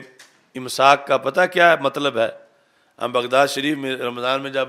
سحری کو روزہ رکھتے تھے تو ٹائم ختم ہو گیا، اس کا اعلان کیا تھا؟ امساک، امساک، یعنی یہ دربار شریف کی مسجد میں سپیکر میں اعلان کہ ٹائم ختم، ٹائم ختم، بند بند، کھانا پینا بند کر دو، اس کے لیے ایک لفظ ہے امساک، امساک، امساک۔ تو یہاں بھی امساک ہے، یہ امساک ہے۔ اس امساک میں پھر طاہر القادری نے خیانت کی ہے اور قیامت تک وہ کذاب اس کا جواب نہیں دے سکتا۔ اذا ذکر اصحابی فامسکوا، میرے آقا صلی اللہ علیہ وسلم نے فرمایا جب صحابہ کی بات چھڑے تو زبان سنبھال لو کہ کن کا تذکرہ ہو رہا ہے۔ آج فیشن بنا ہوا ہے تنقید کا، صحابہ رضی اللہ تعالیٰ عنہ پر تنقید کا، جو کہ بربادی کا باعث ہے۔ فرمایا جب ان کی بات ہو جائے فامسکوا، امساک کرو۔ تو اب اس سے کیا یہ مطلب ہے کہ کبھی شان صدیق اکبر رضی اللہ تعالیٰ عنہ بیان نہ کرنا، امسکوا، کبھی شان علی رضی اللہ تعالیٰ عنہ بیان نہ کرنا کیونکہ امسکوا ہے؟ کیا یہ مطلب ہے نا؟ تو امسکوا ہے اور پیچھے مطلقاً صحابہ کا ذکر ہے۔ اذا ذکر اصحابی، جب میرے صحابہ کا ذکر ہو تو امسکوا، مطلب کیا ہے کہ کوئی معمولی سی نازیبہ بات کرنے سے بھی رک جاؤ، منہ سنبھال لو۔ یہ مطلب نہیں ہے کہ فضیلتیں بیان نہ کرو، امساک اور کام سے ہے، فضائل کا باب اور ہے، تذکرہ حسن خیر سے ذکر خیر وہ علیحدہ ہے۔ اس واسطے یہ جو کف لسان ہے کہ زبان روک لو اور امساک ہے، اس کا یہ مطلب نہیں کہ حق بیانی سے زبان روک لو، اس کا یہ مطلب نہیں کہ جن کی فضیلتیں رسول پاک صلی اللہ علیہ وسلم نے بیان کی اور کتابوں میں ان کے فضائل کے باب موجود ہیں، ان کو روکنے کے لیے کوئی کہے کہ کف لسان کا مسلک ہے اہل سنت کا۔ کف لسان کا مسلک ہے زبان درازی کرنے سے، کہ ان ہستیوں میں سے کسی کے خلاف زبان درازی نہ کرو۔ فضائل سے روکنے کا تو حکم کوئی بھی نہیں کہ ان کا ذکر خیر نہ کرو، ان کا نعرہ نہ لگاؤ، ان کی فضیلتیں بیان نہ کرو، ان کی شانیں بیان نہ کرو کہ اسلاف نے کف لسان کا کہا ہے۔ اسلاف نے یہ کہا امساک، کہ اس مسئلے کے اندر امساک ہے کہ آگے تم اپنے من گھڑت فلسفے نہ جاڑو، رک جاؤ کوئی بات ایسی کرنے سے جس سے جانبین میں سے کسی پر تان ہوتا ہو، اس سے رک جاؤ۔ یہ ہے امساک اور یہ ہے کف لسان اور یہ ہے سارے صحابہ رضی اللہ تعالیٰ عنہ کے لحاظ۔ تو وہ کمینہ حضرت امیر معاویہ رضی اللہ تعالیٰ عنہ کے فضائل سے روک رہا ہے بیان کرنے سے، اور پیش کیا کر رہا ہے کہ کف لسان اکابر نے لکھا۔ تو اکابر نے کف لسان یہ لکھا کہ حضرت امیر معاویہ رضی اللہ تعالیٰ عنہ کے بارے میں بھونکنے سے باز آ جاؤ، ان پر تنقید سے باز آ جاؤ، ان پر تان سے باز آ جاؤ، ان کے خلاف بک بک کرنے سے باز آ جاؤ، کہ منہ بند رکھو۔ یہ حکم ہے سرکار کا۔ یہ نہیں ہے کہ اب سرکار دو عالم صلی اللہ علیہ وسلم کی حدیثوں کے باب قائم کیے محدثین نے، باب فضائل معاویہ تھا رضی اللہ تعالیٰ عنہ، کتنی حدیث کی کتابوں میں باب ہیں اور کتنے فضائل ان کے سند صحیح سے ثابت ہیں، اور اس پر پھر پوری فتح الباری نے بحث کی ہے، جس کو مخالفین پیش کرتے ہیں۔ پھر اعلی حضرت رحمۃ اللہ علیہ نے یہ اس دھڑے کا پورا جواب دیا ہے کہ یہ لوگ جو بک بک کرتے ہیں کہ ان کے بارے میں کوئی حدیث صحیح ہے ہی نہیں، اس کا جواب دیا ہے فتاوی رضویہ میں کہ محدثین تو اپنی اصطلاح کی بات کرتے ہیں، اور یہ کیسے احمق لوگ ہیں جو یہ کہنا شروع ہو گئے ہیں کہ ان کے بارے میں تو کوئی صحیح حدیث ہے ہی نہیں۔ تو یعنی کف لسان کا اور امساک کا الٹا مفہوم گھڑ کر روافض کو خوش کرنے کے لیے انہوں نے جس نے رائج کرنے کی کوشش کی، اس احمق کا نام طاہر القادری، اور میرا چیلنج ہے وہ خود اس کا جواب دے کہ اگر اس نے خیانت نہیں کی، میں 40 حوالے پیش کرتا ہوں کہ اس نے خیانت کی ہے، کہ لفظ امساک کا بولا ہے، لفظ کف لسان کا بولا ہے، اور مطلب جھوٹا نکالا ہے۔ کف لسان اور امساک تو اس سے ہے کہ ان کے خلاف نہ بولو، ذکر خیر کا تو حکم ہے، شان بیان کرنے کا تو حکم ہے، فضائل بیان کرنے کا تو حکم ہے، وہ حکم قرآن میں ہے، وہ حدیث میں ہے۔ تو اس طرح کر کے یعنی پورے دین پر یہ لوگ حملہ کر رہے ہیں، وہ خود قیامت تک یہ اس طرف سے کوئی جواب نہیں دے سکتا۔ ہم نے اس کو لتاڑا نہیں ابھی وہ فدق کی حدیثوں پر جو پچھلے سال سیمینار کیا، کیا اونچی آواز آئی ہے اس کی، دلائل سے رد کیا۔ اس خائن کا ایک ایک مسئلہ ہم نے بتایا کہ کتنی خیانتیں کی ہیں اس نے، اللہ نے عمر دی تو وہ ساری بیان کریں گے انشاءاللہ۔ تو یہ یعنی اس نے مکر فریب کر کے غیروں کا ایجنڈا جو ہے وہ اہل سنت پر مسلط کرنے کی یہ کوشش کی ہے کہ ایک تو خود گڑا ہے اور کچھ اصطلاحوں کا معنی غلط بنایا ہے، معنی غلط بنایا ہے۔ کف لسان کی اصطلاح ہے، امساک کی اصطلاح ہے، مگر وہ مطلب 100% جھوٹا ہے جو اس نے بیان کیا کہ امساک اور کف لسان کا ذکر کر کے فضائل صحابہ بیان کرنے سے روکنا، فضائل امیر معاویہ رضی اللہ تعالیٰ عنہ بیان کرنے سے روکنا، یہ اس کی اپنی اختراع ہے، اپنی اختراع گھڑی ہوئی۔ ایک بندہ بھی اس کو اہل سنت کی صفوں سے، اماموں سے 14 صدیوں میں نہیں مل سکتا جو اس نے کف لسان کا مطلب بتایا، اور جو اس نے امساک کا مطلب بتایا ہے یہ ایرانی مطلب ہے، رافضی مطلب ہے، یعنی رفض کو سپورٹ کرنے والا جو اس نے گھڑا ہے، اور اہل سنت کے سٹیجوں پر بیان کرنے کے لیے اس نے آگے کچھ کمپنیاں رکھی ہوئی۔ کوئی کہتا ہے کہ جی اس کی لائبریری بڑی ہے، جو اس کا نیٹ ورک بڑا ہے، تو جھوٹا کیا بڑے نیٹ ورک کے ساتھ جھوٹ نہیں بول سکتا۔ ان الکذوب قد یصدق، جیسے بڑا جھوٹا کبھی سچ بھی بول لیتا ہے تو جھوٹ بھی بولتا ہے۔ تو اس بنیاد پر یہ لکھا، اب پورا سنو۔ پہلا ہے امساک، اس سے اگلے سے پتہ چلے گا کہ امساک کیا ہے۔ الامساک اما شجر بین الصحابہ رضی اللہ تعالی عنہم وحسن الظن بہم، امساک کر کے منہ میں گھگڑیاں ڈال کے نہیں بیٹھنا، بلکہ ان کے بارے میں ہمیشہ حسن گمان رکھنا ہے۔ تو وہ تب ظاہر ہوگا جب زبان بولے گی کہ یہ امت کے رہبر تھے، امت کے لیڈر تھے، دین کے راوی ہیں، قرآن کے راوی ہیں، حدیث کے راوی ہیں۔ اس ایریے سے دین جہاں یہ تھے، یہ ایریا اگر درمیان میں سے خالی ہو جائے تو وہ کون سا پل ہے جس سے ہو کے دین آگے آ رہا ہے؟ اور ان پر جرا کر کے کس کو خوش کرتا، جبکہ جرا کا مقام نہیں ہے۔ تو اس واسطے امساک یہ نہیں ہے کہ ان کے بارے میں شان ان کی بیان نہیں کرنا، بلکہ فرمایا کہ اہل سنت جس پر ہیں وہ یہ ہے اما شجر بین الصحابہ کے لحاظ سے امساک ہے،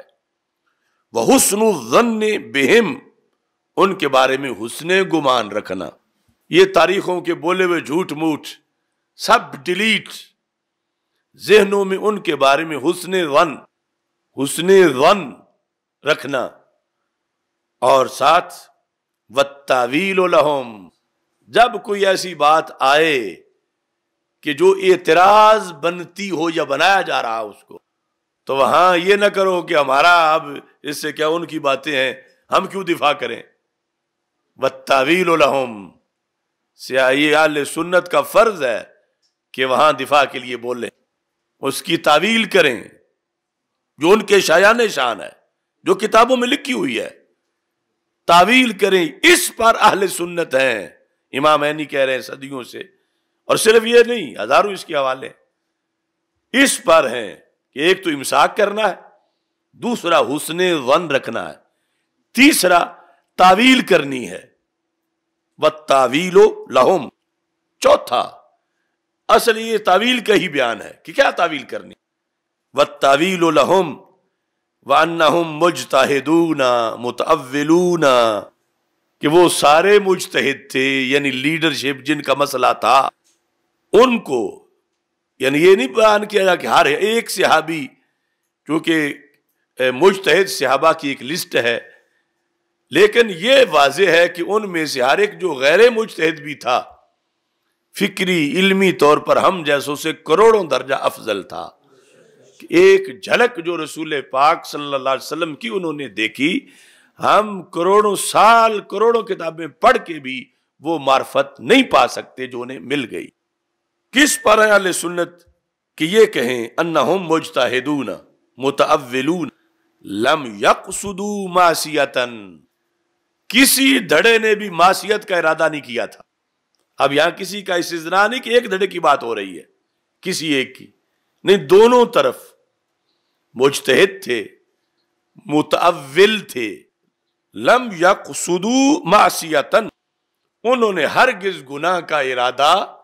نہیں کیا تھا، ولم یقصدوا ولا محض الدنیا، ان کا دنیا کا بھی ارادہ نہیں تھا، اتنے سینے ان کے لالچ سے پاک تھے، جانبین میں کوئی حکومت کا لالچی نہیں تھا، دنیا کا حریص نہیں تھا۔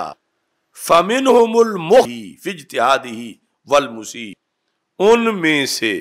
اجتہاد میں کچھ مخطی تھے اور کچھ مصیب تھے۔ وَقَدْ رَفَعَ اللَّهُ الْحَرَجَ عَنِ الْمُجْتَهِدِ الْمُخْطِئِ فِي الْفُرُوعِ، اور اللہ تبارک و تعالیٰ نے فروع کے اندر جو مجتہد مخطی ہے اس سے حرج کو اٹھایا ہے، اور اس کے لیے ایک اجر رکھا ہے، اور دوسری طرف جو ہے وہ ڈبل اجر رکھا ہے مصیب کے لیے۔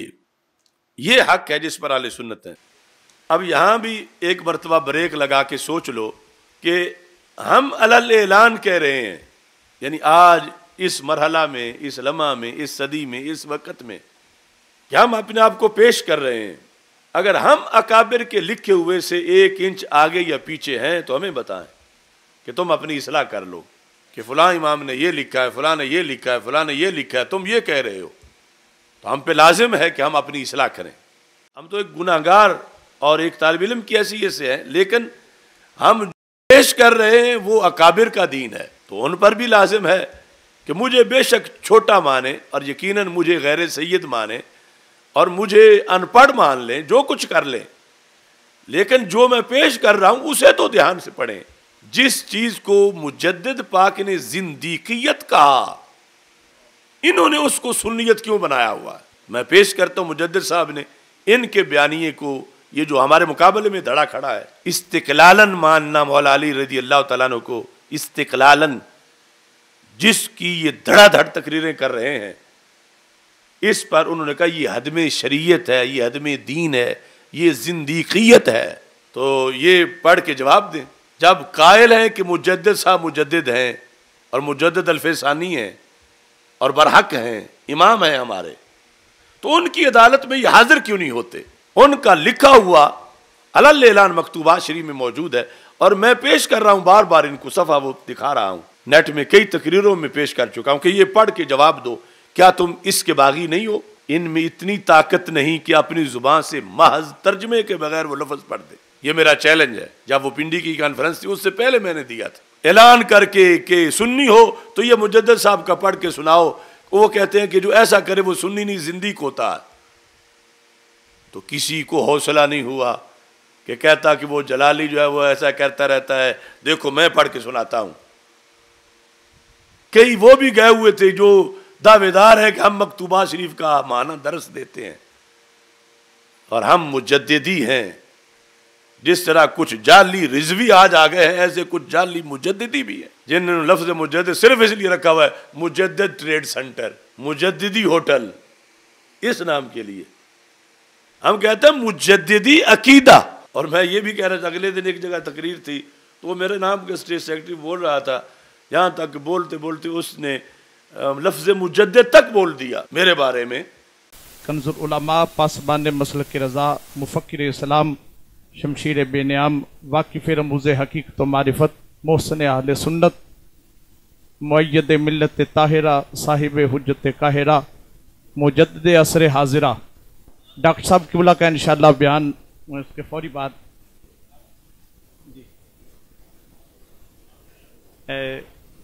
تو میں کہتا ہوں مجددی ہو جانا پورا یہ بڑا مشکل ہے۔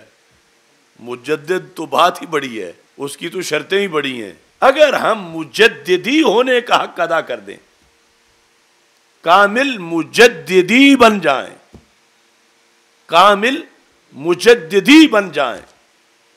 میں نے اس کو اس وقت بھی روکا۔ اور مؤید ملت طاہرہ، صاحب حجت قاہرہ، مجدد عصر حاضرہ، ڈاکٹر صاحب قبلہ کا انشاءاللہ بیان اس کے فوری بعد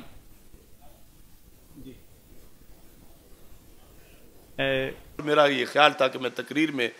لیکن موضوع اتنا تھا لمبا اور وقت تھوڑا تھا، میں تقریر میں تو اس کی وضاحت کوئی نہ کر سکا، اور اب کر رہا ہوں۔ یعنی میں یہ پورے اپنے دل کے اطمینان اور شرح صدر سے کہہ رہا ہوں کہ اگر میں مجددی کامل بن جاؤں تو میرے لیے یہ سعادت بھی چھوٹی سعادت نہیں ہے۔ مجددی ہونا اتنا بڑا مرتبہ ہے، اتنی بڑی اللہ کی مہربانی ہے۔ مجدد ہونا وہ تو ہم جیسوں کا ایریا ہی نہیں، وہ تو مرتبہ ہی بڑا اونچا ہے۔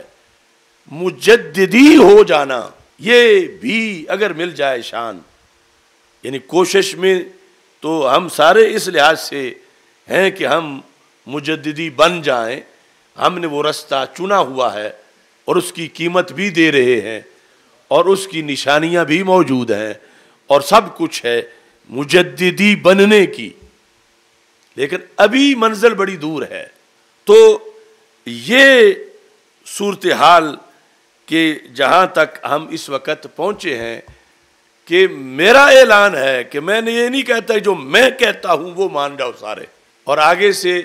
میری دعوت کو روکنے کے لیے یہ پراپوگنڈا ہے، یہ چھوٹا ہو کے بڑا بننا چاہتا ہے، یہ غیر سید ہو کے سیدوں کو پیچھے لگانا چاہتا ہے، یہ ہو کہ بڑے بڑے مفتیوں کو جو اعظم ہیں یا اصغر ہیں ان کو پیچھے لگانا چاہتا ہے۔ تو میں کہتا ہوں جو لکھا ہے بڑوں نے اس کے پیچھے لگو۔ یہ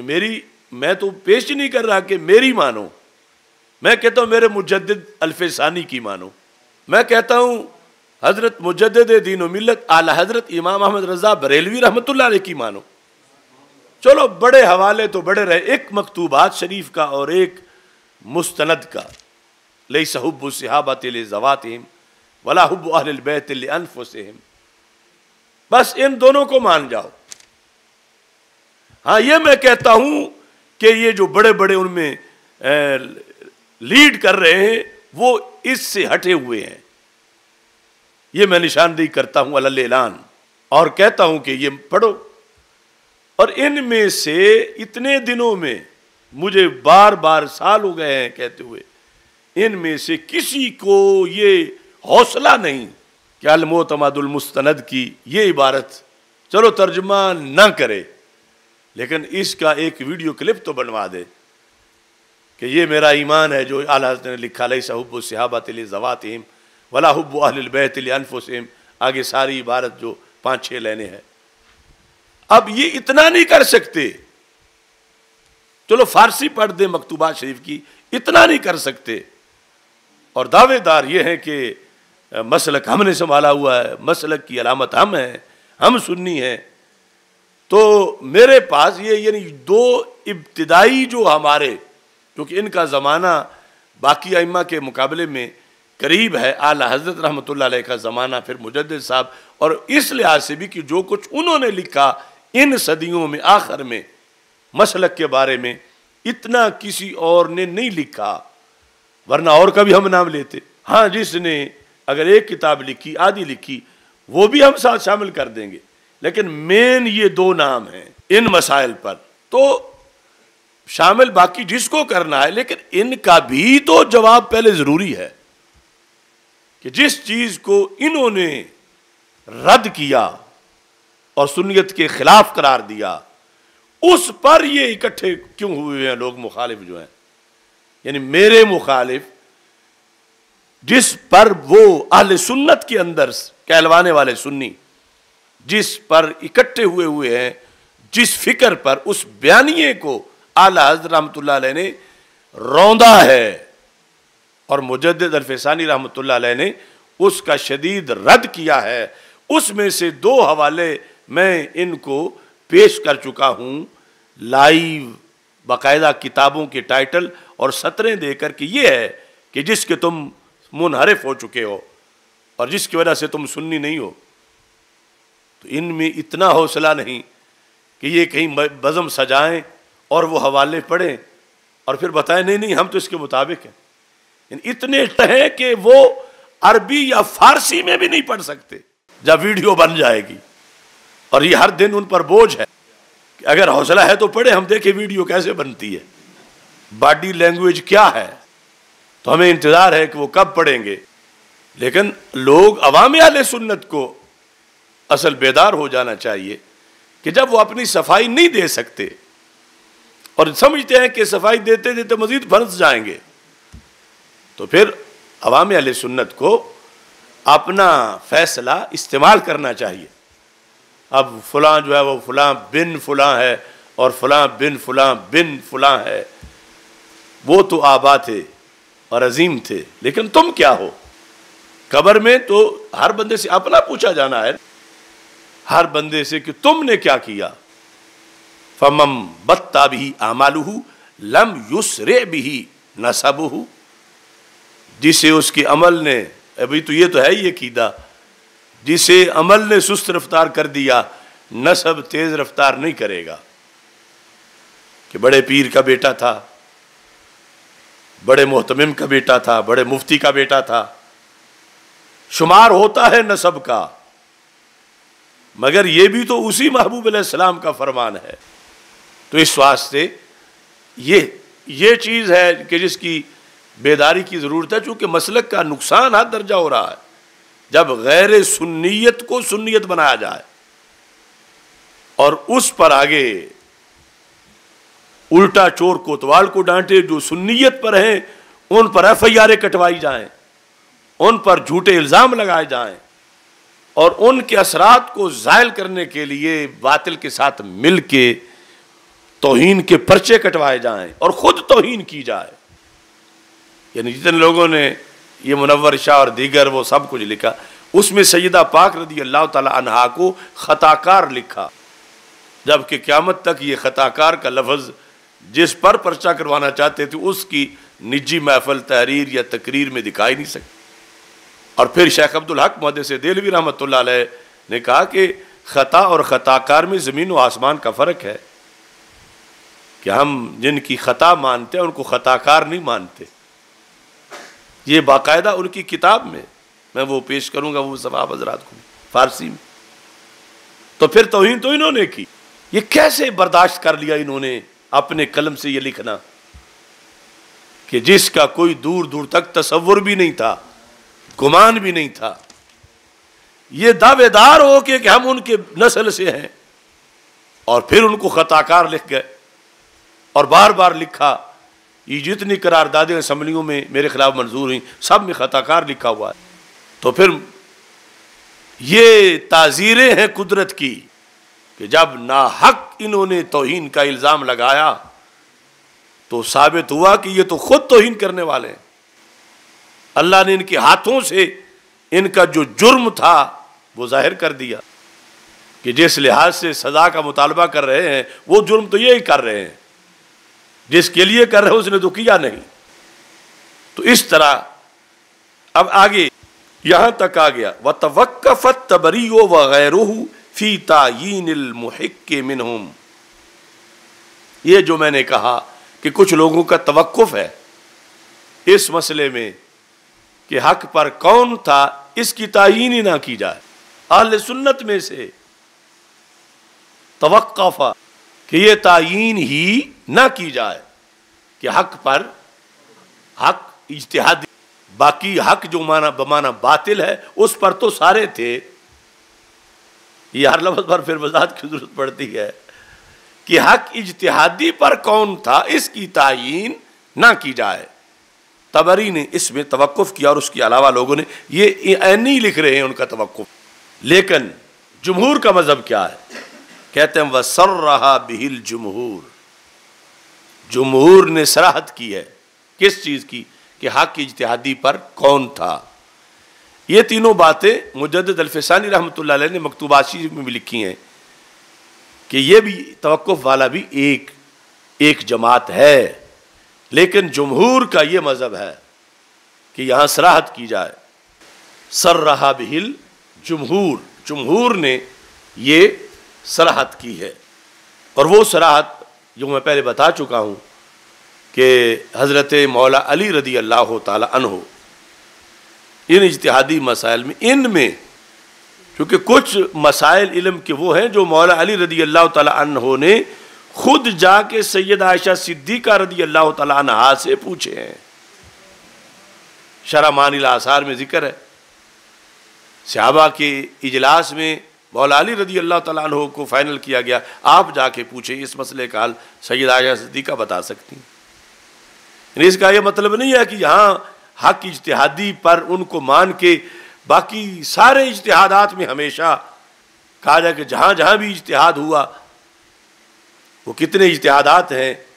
دیگر صحابہ کے، خلفائے راشدین کے،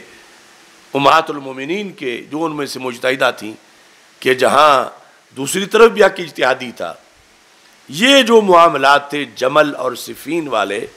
یعنی سیدہ عائشہ صدیقہ رضی اللہ تعالیٰ عنہ اور ان کے ساتھ ہی تو عشرہ مبشرہ میں سے حضرت زبیر رضی اللہ تعالیٰ عنہ تھے، حضرت طلحہ رضی اللہ تعالیٰ عنہ تھے۔ تو یعنی اس اجتہادی صورتحال میں، ان اختلافات میں، جس سے بھی ان میں سے ہوا ان موضوعات پر، یہاں مولا علی رضی اللہ تعالیٰ عنہ حق پر تھے اور ہیں، اور وہ یہ حق اجتہادی ہے۔ اور یہاں انہوں نے اگلا جملہ بھی لکھا، وہ کیا لکھا؟ وَقَالُوا، جمہور نے کہا کیا؟ ان علی رضی اللہ تعالی عنہ واشیاءہ کانوا مصیبین، حضرت علی رضی اللہ تعالی عنہ اور آپ کے ساتھی، یہ بھی ایک اہم وضاحت ہے۔ ایک ہے شیعہ مسلک، ایک ہے لغوی شیعہ، لغوی۔ اب یہاں عقیدہ کس کا بیان ہو رہا ہے؟ اہل سنت کا، اہل سنت کا۔ جمہور کون ہیں جن کی بات ہو رہی ہے کہ جمہور نے یہ کہا؟ اہل سنت ہیں، اور بات کیا کر رہے ہیں کہ مولا علی رضی اللہ تعالی عنہ خود اور ان کے اشیاء، اشیاء میں کون ہے؟ صحابہ اور تابعین رضی اللہ تعالیٰ عنہما، جن میں سے ایک بھی وہ نہیں جو تاریخ میں بعض میں شیعہ کہلائے، ایک بھی ویسا نہیں ہے۔ یعنی یہ کئی جگہ لوگوں کو مغالطہ لگ جاتا ہے۔ اب جمہور اہل سنت کیسے کسی ایک شیعہ کو بھی مصیب کہہ سکتے ہیں جو مسلکن شیعہ ہے؟ یہاں جمہور اہل سنت کہہ رہے ہیں کہ حضرت علی رضی اللہ تعالیٰ عنہ واشیاءہ کانوا مصیبین، جس طرح مطلقاً اصحاب کا لفظ بول جاتا ہے کہ فلاں کے اصحاب، فلاں کے اخلا، فلاں کے دوست، فلاں کے محبین، اس پیرائے میں یہ لفظ جو ہے وہ بولا گیا ہے کچھ کتابوں کے اندر، اور ان میں سے ایک عبارت یہ بھی ہے، اور اسی طرح بعض احادیث میں بھی ہے، اور فرمایا کہ کانوا مصیبین، مولا علی رضی اللہ تعالیٰ عنہ اور اشیاء آپ کے وہ مصیبین تھے۔ کانوا مصیبین اذ کان احق الناس بہا، اذ کان، اذ کان، کانا کی ضمیر مولا علی رضی اللہ تعالیٰ عنہ کی طرف راجع ہے۔ احق الناس، اس وقت روئے زمین پر جتنے لوگ تھے ان سب میں سے بہا خلافت اور امارت کہ وہ سب سے زیادہ حقدار تھے امیر المومنین ہونے کے. کون؟ مولا علی رضی اللہ تعالی عنہ. اذ کان احق الناس بہا وافضل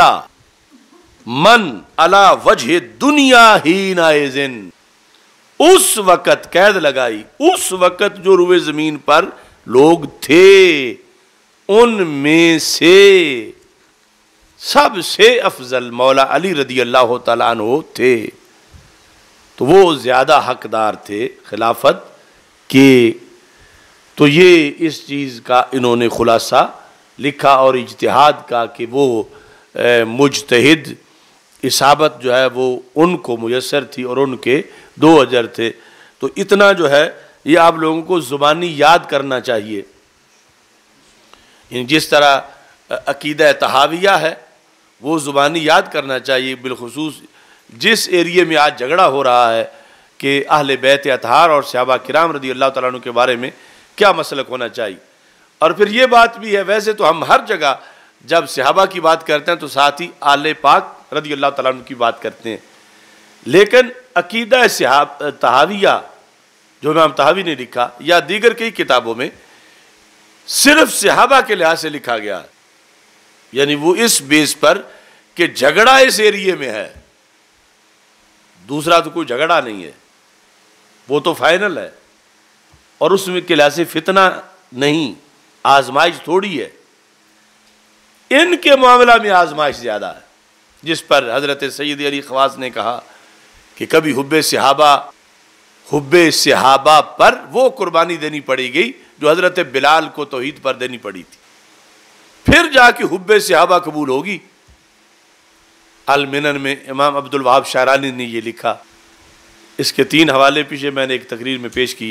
کہ صرف یہ کہ نحب الصحابہ نحب الصحابہ نحب الصحابہ اس سے کام نہیں چلے گا. کہنے لگے آگے نبغض من یبغضہم، اب یہاں سے ٹکراؤ ہو جائے گا کہ ہم ان سے بغض رکھتے ہیں جو ان سے بغض رکھتے ہیں. اب بغض اگر رکھتے ہیں تو وہ پھر بغض دعوتیں اکٹھی نہیں کھانے دیتا کہ جن سے بغض رکھتے ہیں ان سے جفی نہیں مارنے دیتا. وہ عقیدہ جن سے بغض رکھتے ہیں، ایسا تو لوگ کر لیتے ہیں کہ محبت صحابہ بھی ہے دعوے سے زبان سے، اور ساتھ صحابہ کوئی ظالم غاصب کہنے والے کے ساتھ جفی بھی ہے معاذ اللہ. لیکن آگے کہا کہ نہیں، نبغض ہے، صرف زبان سے محبت کا اعلان نہیں، نبغض عملاً بغض. تو اس سے پھر جا کے دودھ کا دودھ اور پانی کا پانی ہوتا ہے جب بغض کا عملاً اظہار ہو. یعنی ایک ہے صحابہ کا قصیدہ لکھنا، کوئی کہے کہ کوئی تم جو ہے وہ اپنا رویہ ٹھیک کرو، کہتا میں نے بھی حضرت صدیق اکبر رضی اللہ تعالیٰ عنہ کی شان میں 3 گھنٹے تقریر کی ہے، تو 3 گھنٹے تقریر کر دینا معیار حق نہیں. جب انہی کے دشمن سے جفیاں لگا رہا ہے تو پھر وہ بغض نہیں پایا گیا جو ان سے بغض رکھتا اس کے ساتھ. وہ رکھے گھنٹے 3 تقریر نہ بھی کرے تو پھر ایمان صحیح ہے. وہ بغض نہ رکھے اور 10 جلدیں کتابیں لکھ دے ان کی شان میں، ایمان صحیح نہیں ہے. یعنی کچھ لوگ تو چلے گئے دوسری طرف اور کچھ پائپ لائن میں ہیں اور ابھی چاہتے ہیں کہ کچھ مفادات مزید سمیٹے سنیوں سے، یا یہ ہے کہ اگر ادھر چلے گئے تو ادھر تو پہلے ہی بہت سی ہے کمپنی، انہیں تو یہ پسند ہے کہ رہیں ادھر اور بندے ادھر بھیجیں، کہلائیں سنی. اس کمپنی کو یہ نہیں کہ یہ بھی شیعہ ہو گیا وہ بھی شیعہ ہو گیا، یہ تھوڑا فائدہ ہے. سنی بن کے رہیں بظاہر، لیکن کام ان کا کریں. یعنی ان کے ذریعے سنیوں کو شکار تب بھی کر سکتے ہیں جب یہ سنی کہلوائیں اپنے آپ کو. اگر یہ سنی نہ کہلوائیں تو پھر تو سنی کہ یہ تو شیعہ پیر ہے، ہم اس کے پاس کیوں جائیں. اگلوں نے ان کو پڑھایا ہوا ہے کہ تم نے اپنے آپ کو سنی کہلوانا ہے اور سنی بن کے رہنا ہے بظاہر، اور وہاں سے لوگ جو اٹیچ ہوں ان کو ہماری طرف بھیجنا ہے. تو یہ جو پائپ لائن کے اندر ہیں بالآخر کتنے جا کے پھر کہیں گے کہ اب ہمیں بالکل سمجھ آ گئی ہے، لہذا میں شیعہ ہوں۔ جو اب کہتے ہیں کہ میں سنی ہوں، کہ ابھی پردہ ہٹایا اتنے سالوں کے بعد، میں نے تو اب یہ پڑھا ہے اور میں شیعہ ہوں معاذ اللہ، اصطلاحی شیعہ۔ تو اب اس سے پہلے جو ہے وہ یہ صورتحال جو ہے وہ چل رہی ہے، تو اس میں یہ ہے آزمائش جو اکابر نے لکھی کہ کسی کا یہ نہ دیکھو دعویٰ محبت میں، دیکھو کہ ان کے دشمنوں سے دشمنی کتنی کرتا ہے، بغض کتنا رکھتا ہے۔ اور اس بغض، دیکھو نا، بغض کے لیے یہ نہیں ہے کہ ہم کہہ رہے ہیں کہ اعلان جنگ کر رہے ہیں، چلو ڈنڈے پکڑو ان سے لڑو۔ کچھ لوگ پھر یہ سکھاتے ہیں یہ جی مرنے مارنے والی باتیں کر رہے ہیں۔ بغض اگر ہو بندے کے دل میں، پہلے تو مطلب ایسا کہیں جانا نہیں چاہیے۔ مثال کے طور پر اگر کہیں چلا گیا سنی خطیب داتا صاحب کا، اور اس کو جواد نقوی سے اگر بغض ہوتا تو سینے لگانے کی کیا مجبوری تھی؟ اگر کوئی کہے کہ میں بھی جو کہ حکومت کا بندہ ہوں، زبان سے نکل ہی جائے، یا کہے کہ حکومت کا ملازم ہوں اور خطیب ہوں، تو وہ حکومت کہتی ہے ایک جگہ بیٹھ جاؤ، کوئی بات کرنی ہے، تو انہوں نے ایک جگہ بٹھایا، جپا تم نے مارا۔ جپا مارنے کی مجبوری کیا تھی؟ یعنی ملازمت کے لیے جپا مارنے کی مجبوری کیا ہے؟ کہ چونکہ میں ملازم ہوں حکومت کا، تو اگر بٹھا بھی دیا، جس کے لیے بہت سی شرائط ہیں کہ ایک مسلک کی نمائندگی کرنی ہے، حکومت کا ایک ایوان ہے، وہاں سنی چیئر ہے اور سنی چیئر پر سنی نمائندہ بیٹھے، ایسی کوئی صورتحال ہے، تو پھر وہ سنی بن کے بیٹھے نا۔ اب اس کو مثلا میں اس کے خلاف بول رہا ہوں تو یہ مجھے جفا مارے گا؟ میں اس کے باپ کو گالی دوں، یہ مجھے جفا مارے گا؟ تو حضرت صدیق اکبر کو جس نے گالی دی اس کو اس نے جفا کیوں مارا؟ اگر بیٹھنا کوئی سرکاری مجبوری تھی، پہلے تو وہ بھی نہیں ہونی چاہیے، یہ کہہ دے کہ میں داتا دربار کا خطیب ہوں، تمہارا ملازم بعد میں ہوں، کروڑوں سنیوں کے روحانی پارلیمنٹ کا امام میں پہلے ہوں، اور میں اس کا لحاظ رکھوں گا۔ اگر کوئی اس کو نکالے گا تو سنی کہیں کہ ہم نے یا وہ رکھنا ہے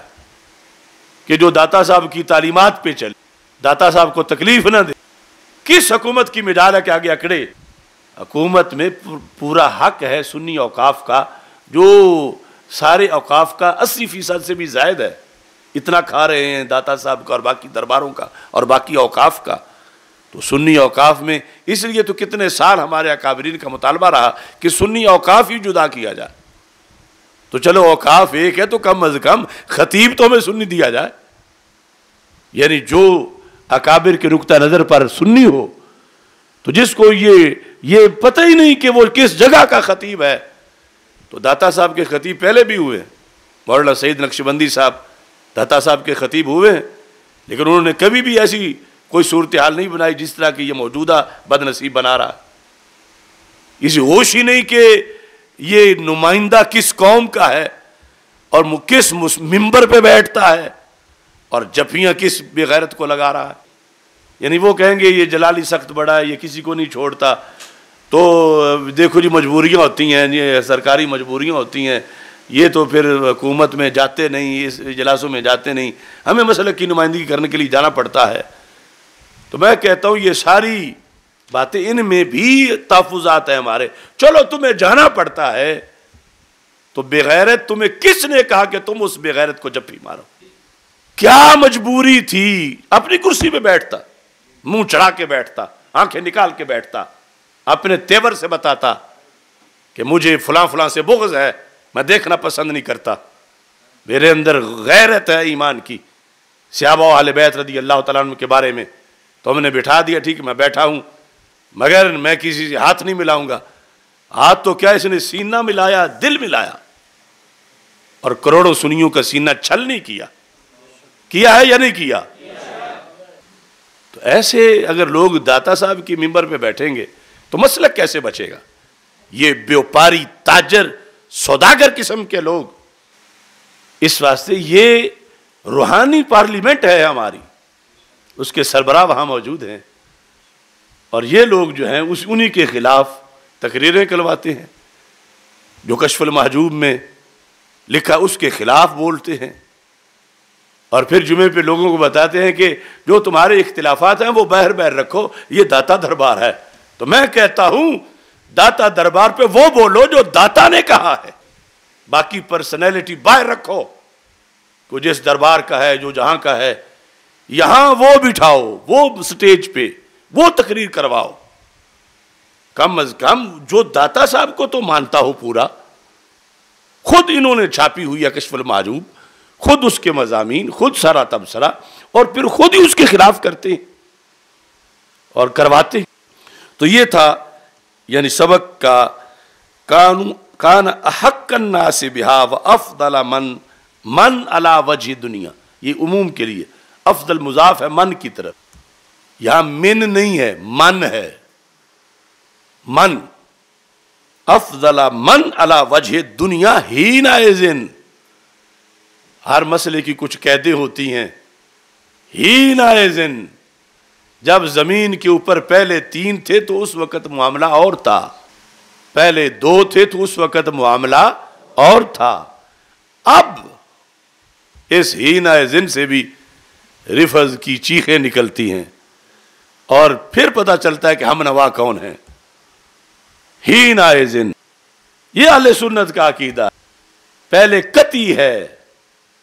افضلیت صدیق اکبر رضی اللہ تعالیٰ عنہ، لیکن افضل یہ بھی ہیں حینئذ۔ اب مدرسین کو حینئذ کا ترجمہ بھی پڑھانا پڑے گا۔ حینئذ، اس وقت، یہ کیوں ضرورت پیش آئی؟ مطلقاً لکھ دیتے، اگر عبد القادر شاہ کا نظریہ صحیح ہوتا تو مطلقاً لکھ دیتے، لیکن حینئذ ضروری سمجھا کہ کہیں کوئی معمولی جی بھی دراڑ باقی نہ رہ جائے۔ الحمدللہ رب العالمین والعاقبۃ للمتقین والصلاۃ والسلام علی رسول الکریم۔ استغفر اللہ، لا الہ الا اللہ وحدہ لا شریک لہ، لہ الملک ولہ الحمد وہو علی کل شیء قدیر۔ اللہم انا نعوذ بک من زوال نعمتک وتحول عافیتک وفجاءت نقمتک وجمیع سخطک۔ اللہم ارنا الحق حقا وارزقنا اتباعہ وارنا الباطل باطلا وارزقنا اجتنابہ، وصلی اللہ تعالی علی حبیبی سیدنا مولانا محمد وعلی